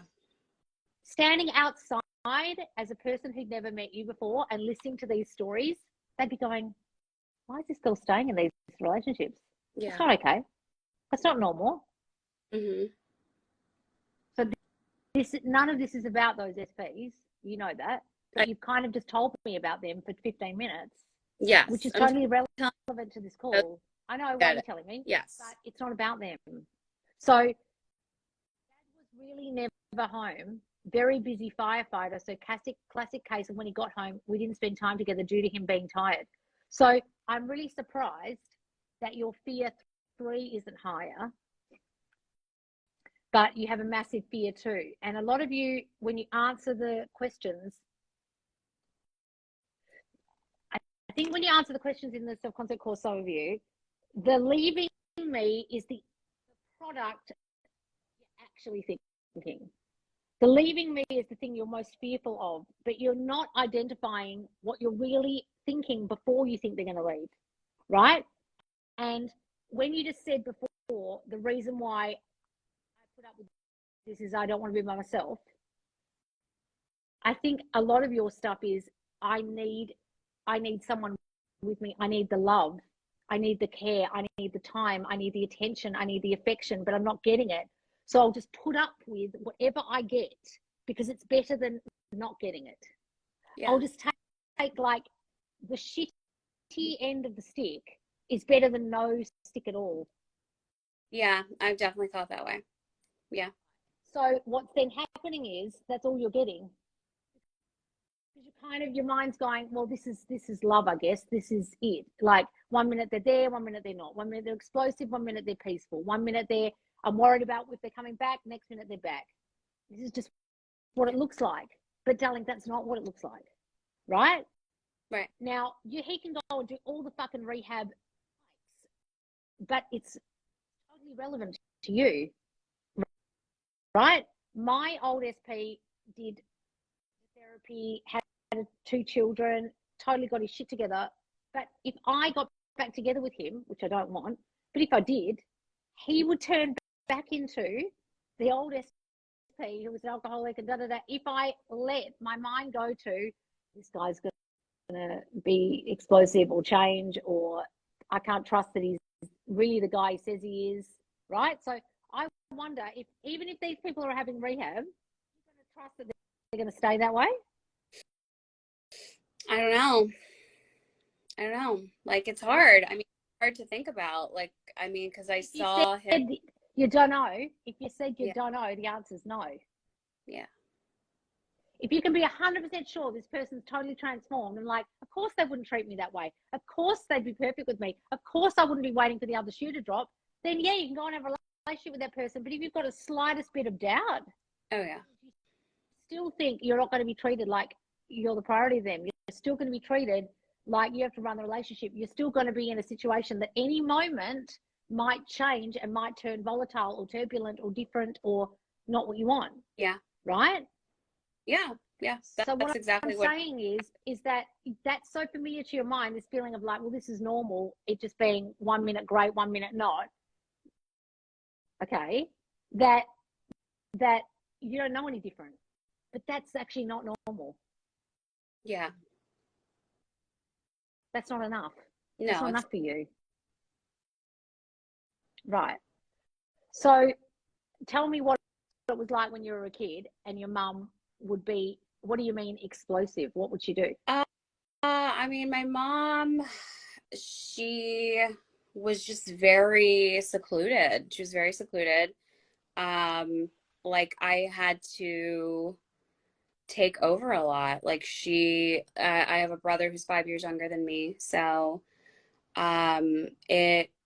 she never really got out of bed. Like when I think about like my years between like 5 and like 10 at least, like she wasn't getting up out of bed. My brother, I was taking care of him. But like the slightest thing would set her off. And then it was like, I mean, like the house is destroyed, I'm angry type shit. Like, I mean, and my father would come home from work and he would just do whatever he had to do to pacify it, to get some peace, So. Isn't that what you do?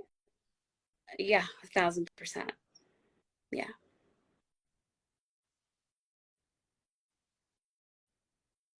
So why are you being the caretaker of the relationship and running the whole relationship and making sure it all works and then putting up with a whole lot of crap and then being like, that's all right?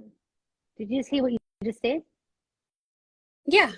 Yeah, I hear what I just said. So what I'm saying is it's nothing to do with these guys.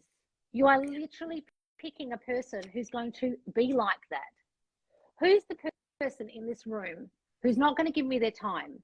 And then when they do, I don't know if I can predict 1 minute to the next how they're going to be. And I'm going to have to walk around on eggshells, but I'm going to do everything in my power to make sure this relationship works.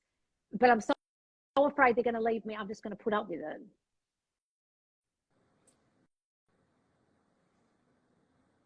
Right?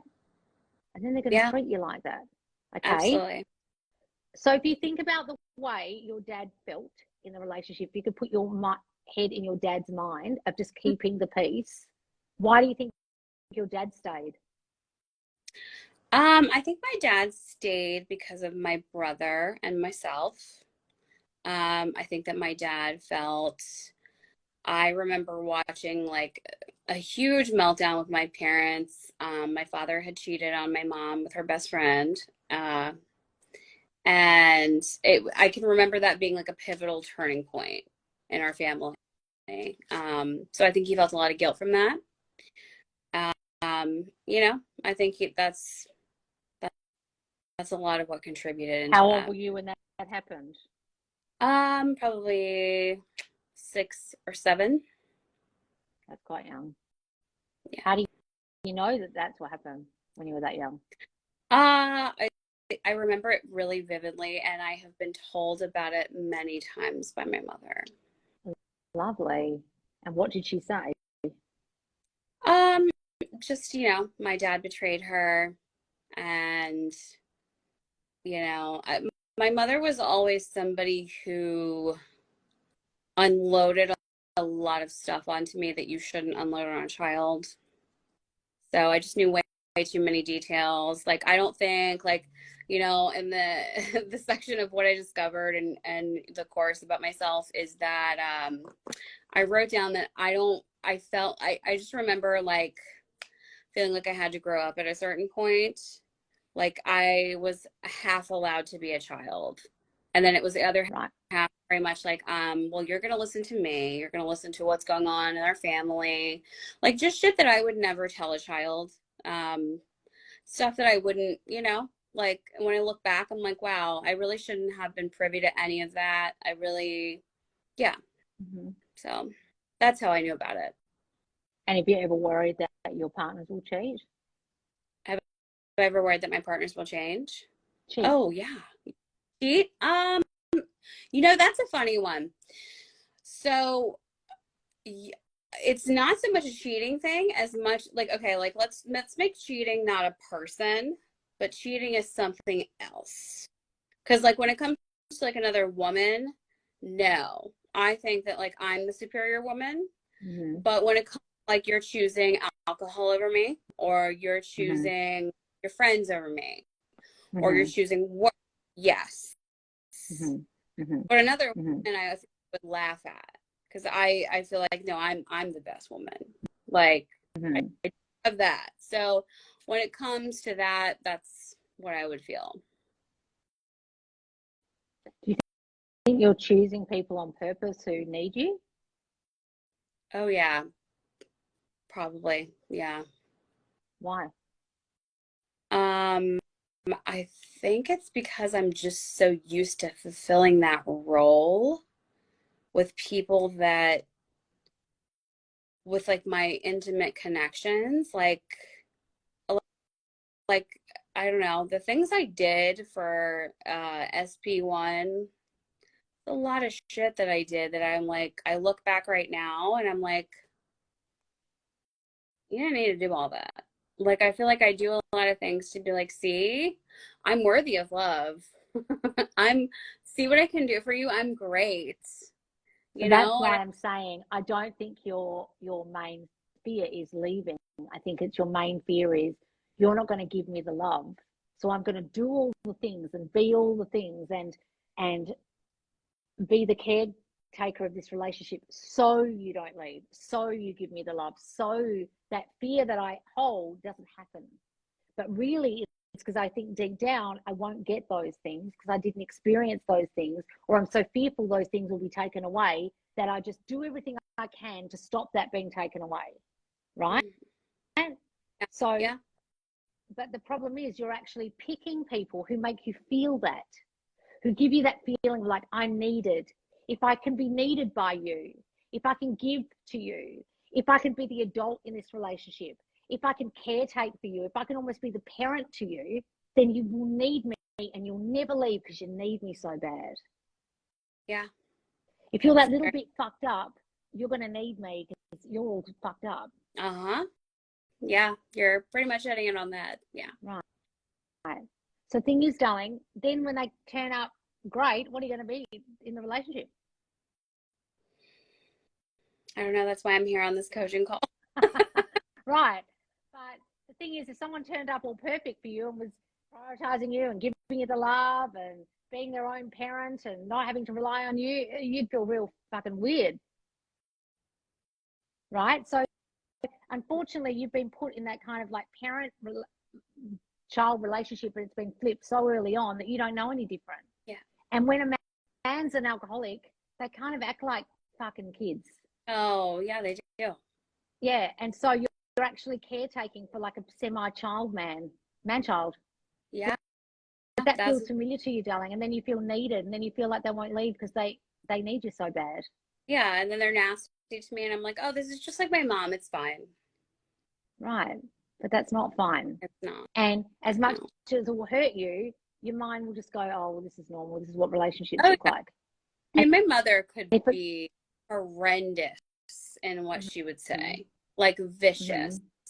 And I just watched that happen with my SP.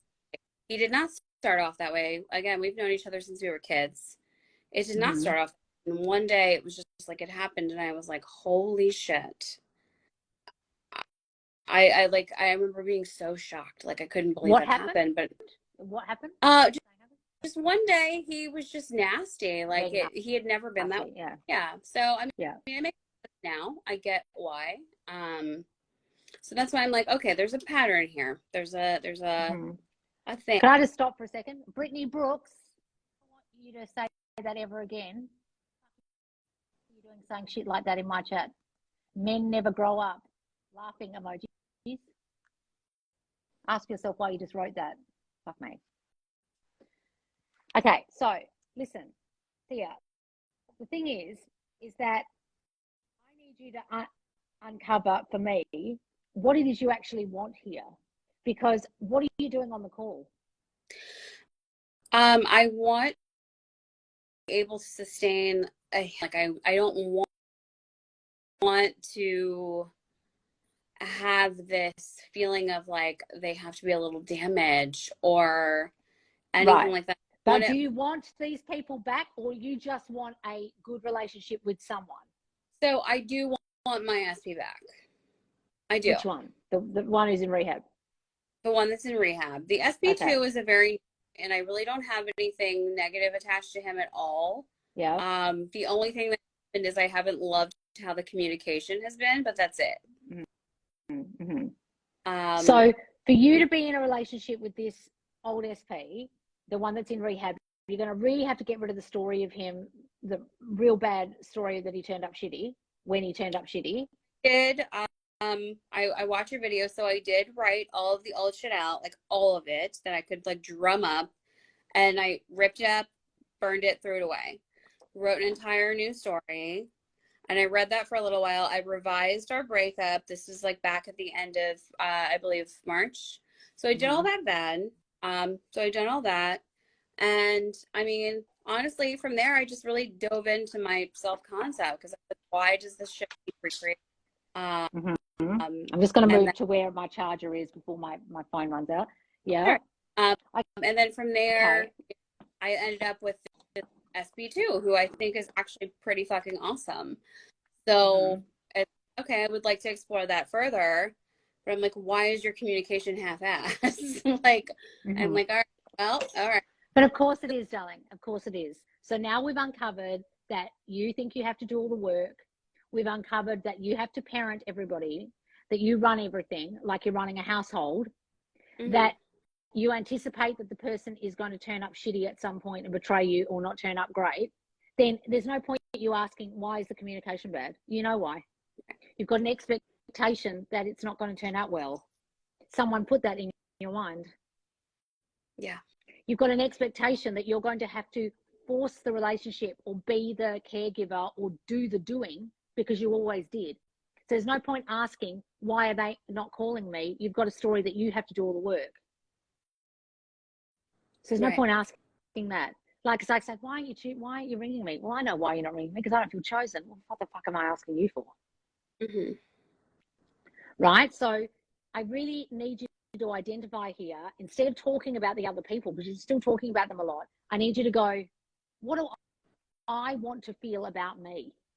Do I want to feel prioritized? Do I want to feel loved? Do I want to feel like I don't have to do all the work and row the boat and the other person just sitting back doing whatever they're doing and I'm doing all the work? Do I want to feel like the person who doesn't have to be in this energy of constantly worrying when the other shoe's going to drop and if this person's going to turn up shitty or not tomorrow? That's the work I have to do. Right. Whether it is with the old SP, the new SP, another SP, it's not really about any of those SPs. It's about, can I be the girl who doesn't have to run everything? Can I be the girl who's not waiting for the other shoe to drop? Can I be the girl who's not anticipating this person's going to blow up and change? Can I be the girl who expects to be given time? Can I be that girl? Because if I can't, it doesn't really matter how many of these guys I focus on or which one I choose. The choice isn't the problem. Right. So now, having said that, what you need from this call? I need to learn how to feel like prioritized and like it's worth it, and like, you know, being in a relationship. What you just said, it's worth it. Yeah. Feel like it's what's worth it. Being in a relationship. All the work you have to do, all the work you have to put in, you're saying? Well, I think that, like, I want them to feel that, like, this is worth it. Like, I want to be, because I've just never felt like any relationships that I've been in, with the exception of a couple, I mean, I just feel like it's always something that's like hot and a cold thing. Like, it's not prioritized. It's not something that it's like, oh, well, you know what? I really love that girl. I really want this to work. Like, this is good. You know, I don't. So you want them to feel like you're worth it. Yeah. Is what you're saying. Yeah. That's a big difference. But they're not going to, darling, unless you think you are. Right? So you can say all you like, oh, I know I'm the girl who's the best choice, but you don't really. Because if you did, you wouldn't be putting up with all this shit. Right. I need you to identify why you're putting up with shit and what your fears are if you don't. So I put up with it because I don't want to be alone. I mean, that's the simplest way I can put it to you. Like, that is, like, I'll eat a bunch of shit from you, but at the end of the day, I know that you're going to be in bed with me. Like, I'll wake up to you. Like, you're making me dinner when I come home from work. You're taking care of my dog when I'm not there. Like, you're there. You're there. Like, if anything's wrong, like, you're there. And that's what it is. But darling, what you got to identify is a person showing up and just being there isn't good enough if when they're there, it's not great. Right. So if you are a child whose mother was literally not present because she was in her room the whole time, and then when she was there, it was shit, you're basically re-traumatizing yourself with, let's just experience all the time when it's shit. I don't care if it's shit, I just need you to be here. Right? But what you're doing is you're almost re-traumatizing yourself with putting yourself through this with people like this, because all they're showing you is, when I am here, I don't treat you like you're worth it.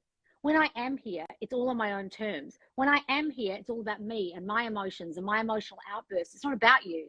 I'm not really here for you. I'm here because I need you. Yeah, that's pretty accurate. So then, wouldn't just being alone for a second and you deciding, hang on, I need to decide I am the girl who's worth it, might be wise? Because if you keep trying to find a new relationship, which is the point of this call, you said, then you're just going to fall back into that pattern again, because you haven't really become the girl who doesn't need that. When you become the girl who doesn't need it anymore, that's when he'll show up. That's when not the man, but the guy who gives you what you need shows up. Because at the moment, you're the one needing things.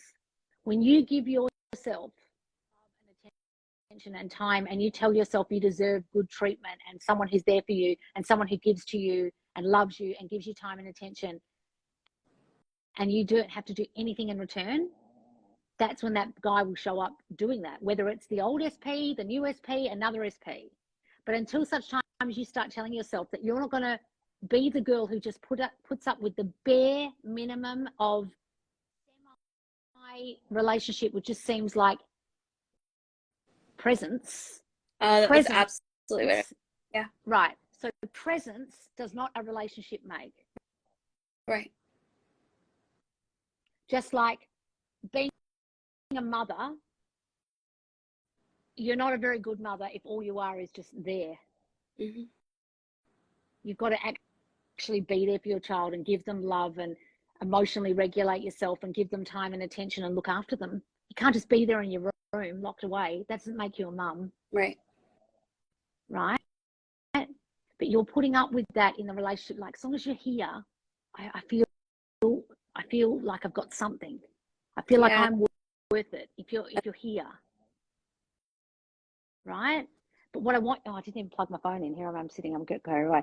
What I'm saying is that I need you to get to a point, and this is not something that's going to take forever. I just want you to really think about this. It's like, why is that my focus? If I really took the focus off needing another person to be there, and I just gave all that time and attention to myself for now, the need for them to do that for me will dissipate a little bit. And then I can allow someone in, whether it's an old person or a new person, who actually caters to my needs and gives me what I need, but I won't need it as much. I'll just know it's coming. I'll accept it. I'll know it's a given. I know it's a given. You know what I mean? It's not like something that's going to be taken away. It's just something that's going to be there and it's going to stay. And I don't have to fear it leaving. Yeah.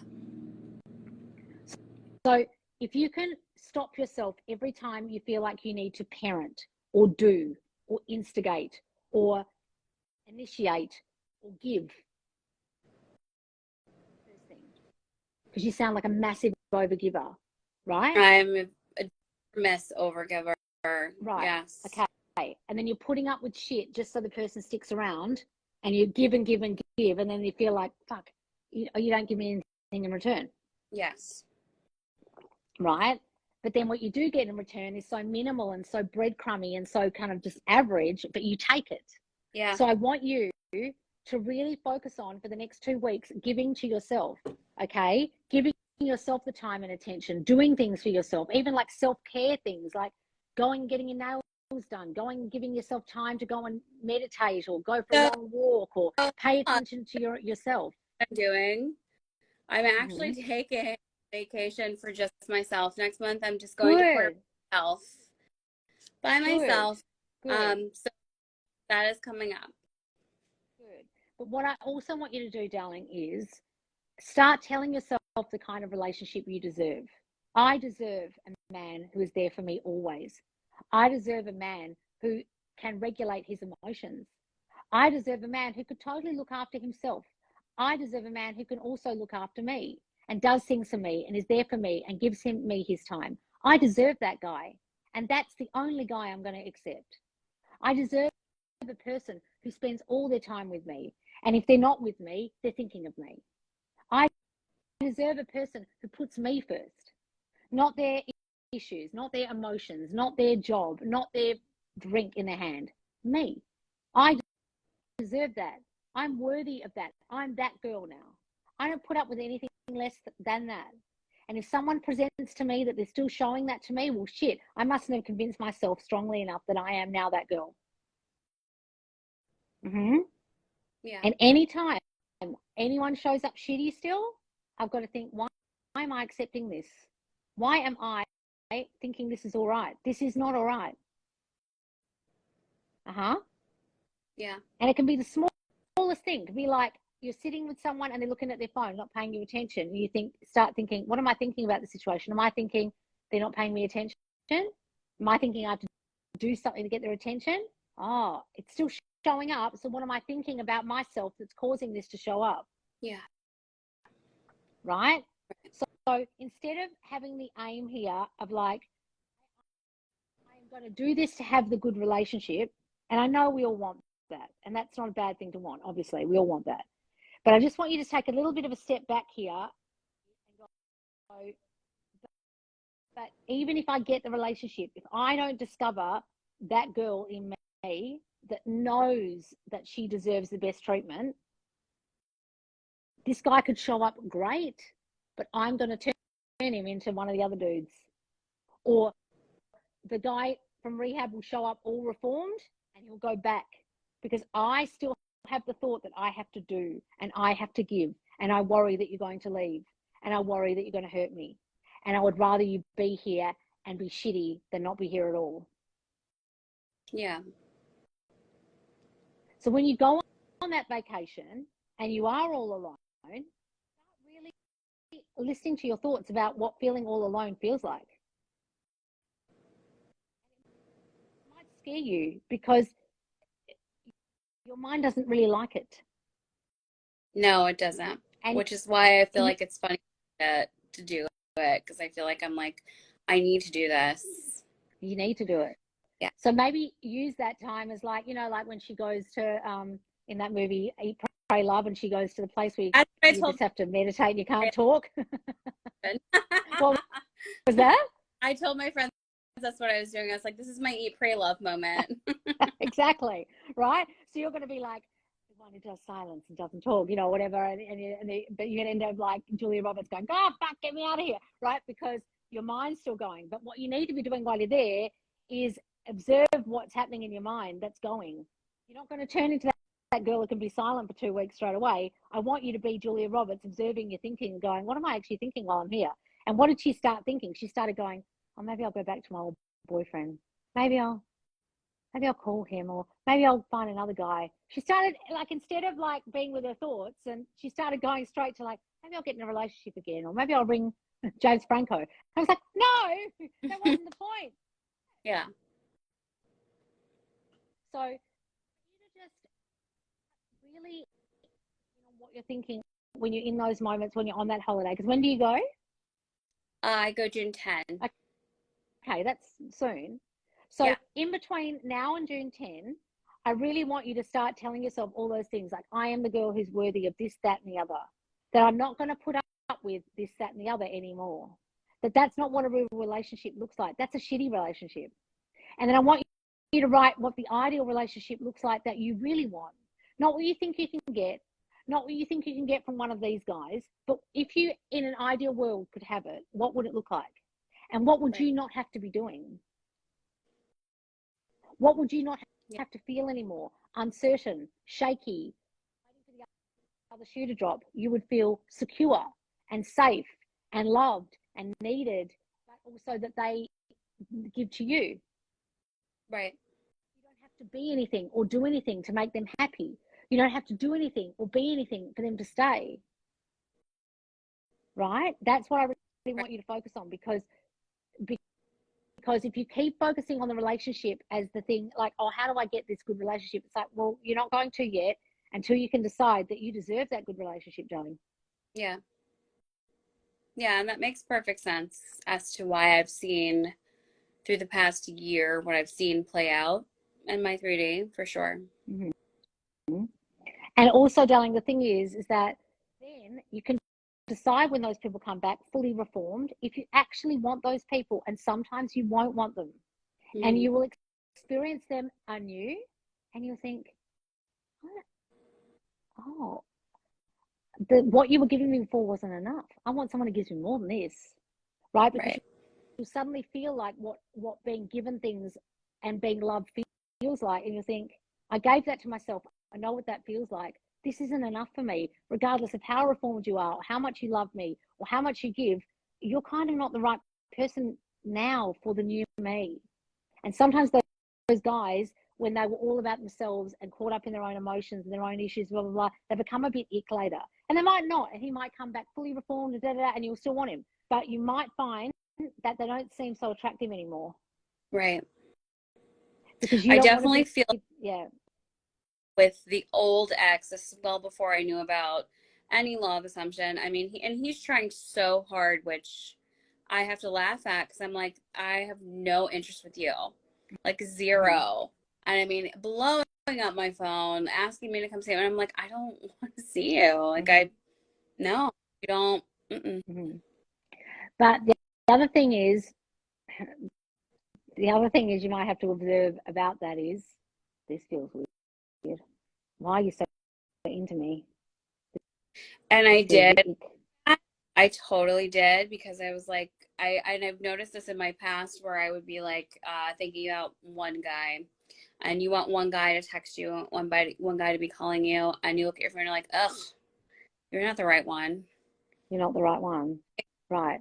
So sometimes the feeling of needing their attention or the push-pull or the hot-cold is so familiar that when the person who you wanted ages ago shows up giving the complete opposite of that, you'll be like, oh, this feels fucking strange. What's wrong with you? And you kind of almost feel like, God, you're a bit needy, you're a bit pathetic. Like my old girlfriend even said that to me. She was like, fuck, he's pathetic around you. Like my old ex, like we went out one night, she goes, you have insulted him all night. You've said the nastiest shit, and the guy just sits there like, takes it. Yes.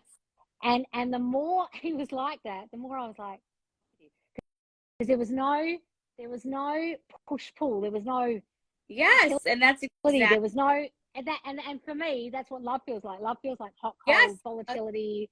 I mean, I watched my parents. It was like when I look back, I'm like, it was a giant push pull. Like, yes, was my father very giving and very doting to my mother? Absolutely. There was always a little bit of tension somewhere. Right. There was always, I'm mad at you. No, I'm mad at you. You know, there was always like something up that needed to happen or something. So, and that's what I realized is a very fucked up perception of love that I have. But also, it's a perception of love that feels like, unless the person's upset or something volatile is going on or something, they don't care. If it's just very, it must mean they care. You know what I mean? Yeah. Like, like, I have my very old SP who was just the most delightful man. Every now and again, I think, is this going to get really boring? Like, because it was so together and it was so staid and it was so level-headed and it was so good that I'll be like, what? Because I was so used to the drama. The stability felt really strange. Right? And the person giving to me felt really strange. Even though I accepted it and I liked it at the time, blah, blah, blah, I would always have, when's the other shoe going to drop thinking going on, and he didn't. He was like, everything's great. What's wrong with you? And I'd be like, I'm waiting. When's this going to go wrong? Yeah, totally. Okay.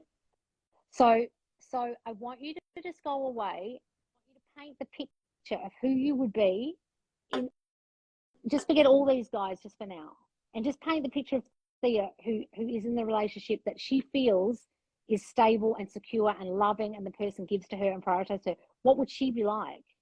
And what would that relationship look like? And just discount these people just for now. And I just want you to paint that picture of that girl. Okay. And sit with the feelings of what that would feel like being that girl. I feel so secure. I don't need to do anything. It might feel a bit ick at first, like, oh God, really? This feels odd. Right? And then really try and be that girl on that holiday. Like, go and take yourself as an escape place and then come back a different person. So when you come back, you transform yourself on that holiday. You're going to come back and the old Thea is going to have gone. You're going to step into that new Thea who is worth all those things that you've been imagining, right? And then see what happens. And then just observe how you feel about things or how you react to things or how you feel about certain people. Now you're that girl. Yeah. Makes sense? Totally. And just observe your thoughts while you're on that holiday. Like, if you are alone for a little bit and it starts feeling a bit lonely or whatever, like question yourself, like, why do I feel so lonely right now? What kind of bad choices would I normally make right now if I feel this alone? Yeah. Uh-huh. Yeah, because normally Uh-huh. I'm by myself. I'm like, well, I know all kinds of trouble I could get into right now because I don't want to be by myself. Yeah. Right. Like if you're sitting there and you feel the urge to go to the local bar and talk to some guys, be like, why am I feeling like this? Oh, yeah. Yeah, definitely.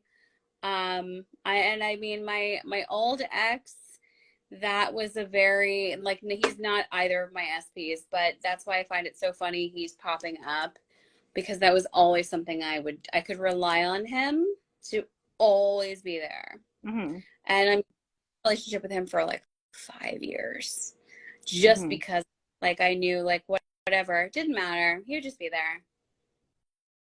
Just be, I wouldn't But have, don't you deserve, like, I want you to get to that point where you're the girl who deserves way better than that, darling, in your mind. yes, no, I absolutely Okay. do. So, And that, instead of giving us a 2-week update, can you give us the update after you come back from the holiday? oh, 1,000%. Yeah. Yeah. I almost want to give you an update like a week after the vacation. That's Like, a great idea. Give us a month update. Yeah. I wanted to do a vacation by myself because I was like, because I mean, I'm a stylist. I deal with people all day. I'm always talking, always with people, always with people. So I like, I just want some time by myself where I don't have to think about me, but whatever anybody else wants to do, whatever anybody else wants, nothing. It's just about you. Well, I think take a journal with you and really write down your thinking, and also record it if you want to voice record it or whatever. However you can observe your thoughts for that 2 weeks, I would do that. And that will really open your eyes to what you really think when you're alone. Yeah. And then you need to start building yourself up from not being that girl who thinks those things anymore. Now you've observed those thoughts. Yeah. Most definitely. And then give us the week up, the update or whenever, when you feel like it after that holiday. Okay, no pressure. Oh yeah. Yeah, no, I will.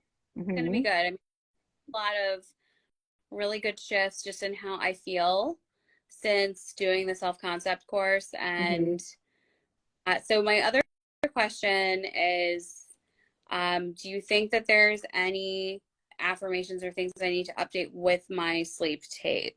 Because right now I'm just doing the ones from the let me go back here. You'll leave me stuff. I'm doing the abandonment stuff. I'm just doing fear 1 and 2. Yeah, I think you need to focus more on, like, I'm worthy of a beautiful relationship. I'm worthy of being given all the love I need. I'm worthy of you doing things for me. I deserve a person who does for me and gives to me and is there for me. I deserve your time. I deserve your attention. I don't need to do anything to make you happy. I don't need to be anything for you to love me. I'm just me, and you love me as I am. And you're going to stay because you love me so much. Not because you need me, just because I'm me.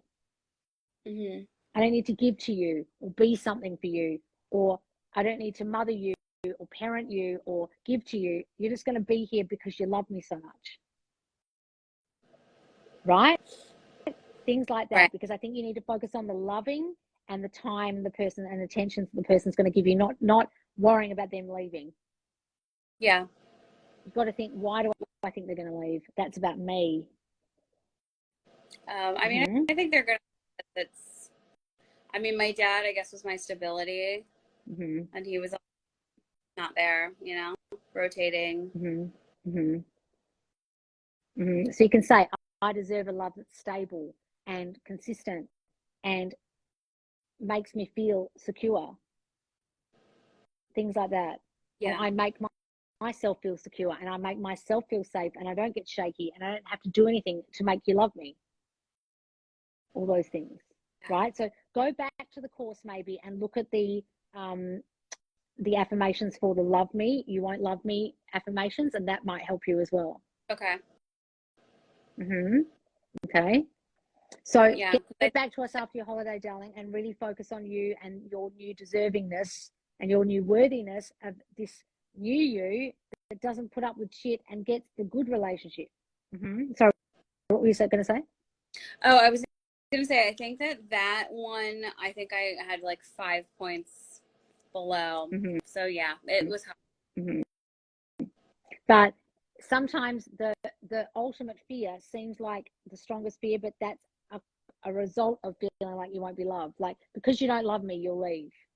Because I'm not lovable enough. If I was really lovable enough, you would have come out your bedroom and spent time with me, wouldn't you? Yeah. Yeah. If you really cared, you would be with me and give me time, wouldn't you? You don't care enough. That's the stuff you have to work on, darling.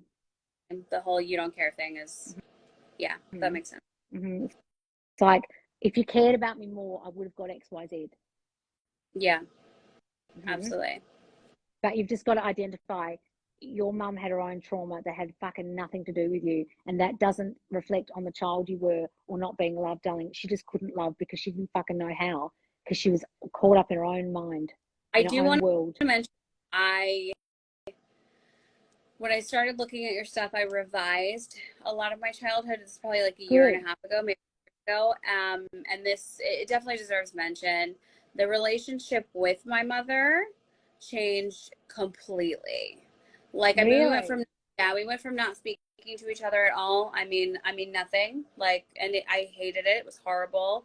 To she is a completely different mom. Like, now she's very much not explosive anymore. She tries very much to watch her emotions. She really catches herself.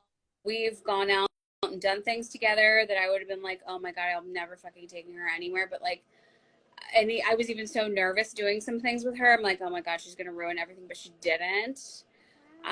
So it's been like, that is one thing where I will say revision. I know that some people like it, some people don't.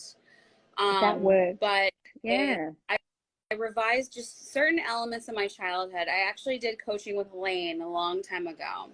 Yeah. She told me to do that. So I was like, all right. And I was like, whatever, I'll do this, whatever. And I mean, the ripples that I saw from that were Elaine had 2 coaching sessions with me.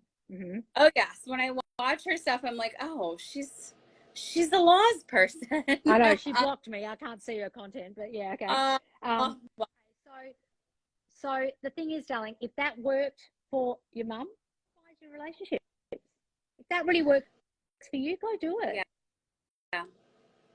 Yeah. I mean, I've tried. I don't know. I think that I tried to do it with certain elements in my relationship, but I felt like the story I was holding was too big. Like, I couldn't get past that, if that makes sense.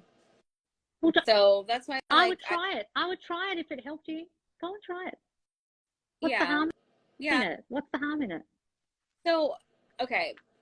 With revision, this is a question I do want to ask. With revision, when you revise and you write this all out, how many times or whatever, how much are you absorbing this? Because when I think back to when I revised things with my mom, the only thing that I can say that's different is I just didn't have as much attachment to it. So I would be like, okay, well, I'm reading this, sure, whatever. And I would do it like in the morning and at night. And I'd be like, all right, whatever. It just wasn't as important to me because I wasn't even speaking to my mom. Like, I was just like, whatever. I don't care. It's good. But the things that happened that led me to speaking to my mom and just where I am with my parents now is a completely different relationship. So, like, when it comes to relationships, like, it matters so much and I have so much attachment to it. Like, I've revised my breakup with my SP like 2 or 3 times, and I've read it and I'm just like, okay. And I find myself being like, all right, anytime, which I know I'm not supposed to do, but I'm going to, that's what happens. And I'll, and then I'll be like, fine, fuck this. I don't care about it anymore. And then I'll see other people pop up in my reality, i.e. my ex that I about, or this guy that's now too. So it's like I kind of don't, I don't know. I feel like I've done so much in regards when it comes to my SP1 that I'm like, I almost don't, how much more look, that the focus really, like I said at the beginning of this call, shouldn't be on any of them right now. Right. So even just going back and revising about the relationship is you focusing back on the relationships again. The problem here isn't the relationships. We discovered that. So Right. even just focusing on those relationships and revising them, if you feel like you're just going back and refocusing on them and it's not even going to help, don't bother, right? Yeah. Throw all your energies now into focusing on you, darling, because that's a bit you're missing. Okay. Yeah. Because once you decide you're the girl who deserves everything, that will all start to change. It will start to naturally revise anyway without you having to revise it. I didn't have to revise my relationship with my ex for him to turn up different. I never revised it. I just changed and he acts different. Right? Yeah. Yeah. Okay. But it's just the ones you care about the most that you're having the most trouble with. So now I just need you to not detach from caring about them. You're not going to stop caring about them. I just need you to throw yourself a little bit more into putting the attention on yourself for a bit. Especially that's a good excuse while you're on the holiday. Yeah. Yeah. And then get back to us after the holiday, won't you? Yes, of course. All right, darling. I hope that helped. It did. Thank you. That's all right, Thank darling. All right. We'll hear from you after your holiday. Have a great time. Really, thank you. Bye. Bye. Yay! All right, guys. Those of you who I haven't got back to, who wrote me lovely lots of appreciation messages, I'm so sorry. I will get back to you today. I just wasn't feeling the best yesterday. And also there will be a coaching session on Sunday. I've put the coaching times up in the header on the Facebook Subconscious Soul Squad thing, just in case you forget what the times are, guys. It's written there. But we'll also do a post, a featured post with all the times and everything, so you guys remember. And remember that Manifest New Love will be finishing at the end of next week. So make sure you do the new videos I've just given you. There's no teaching video for this part 3. There's 2 like mantra meditations, one for a man and one for a woman, and use those in conjunction with the part 3 workbook. And of course, that's in the guides as normal. All right, guys, I'll see you soon.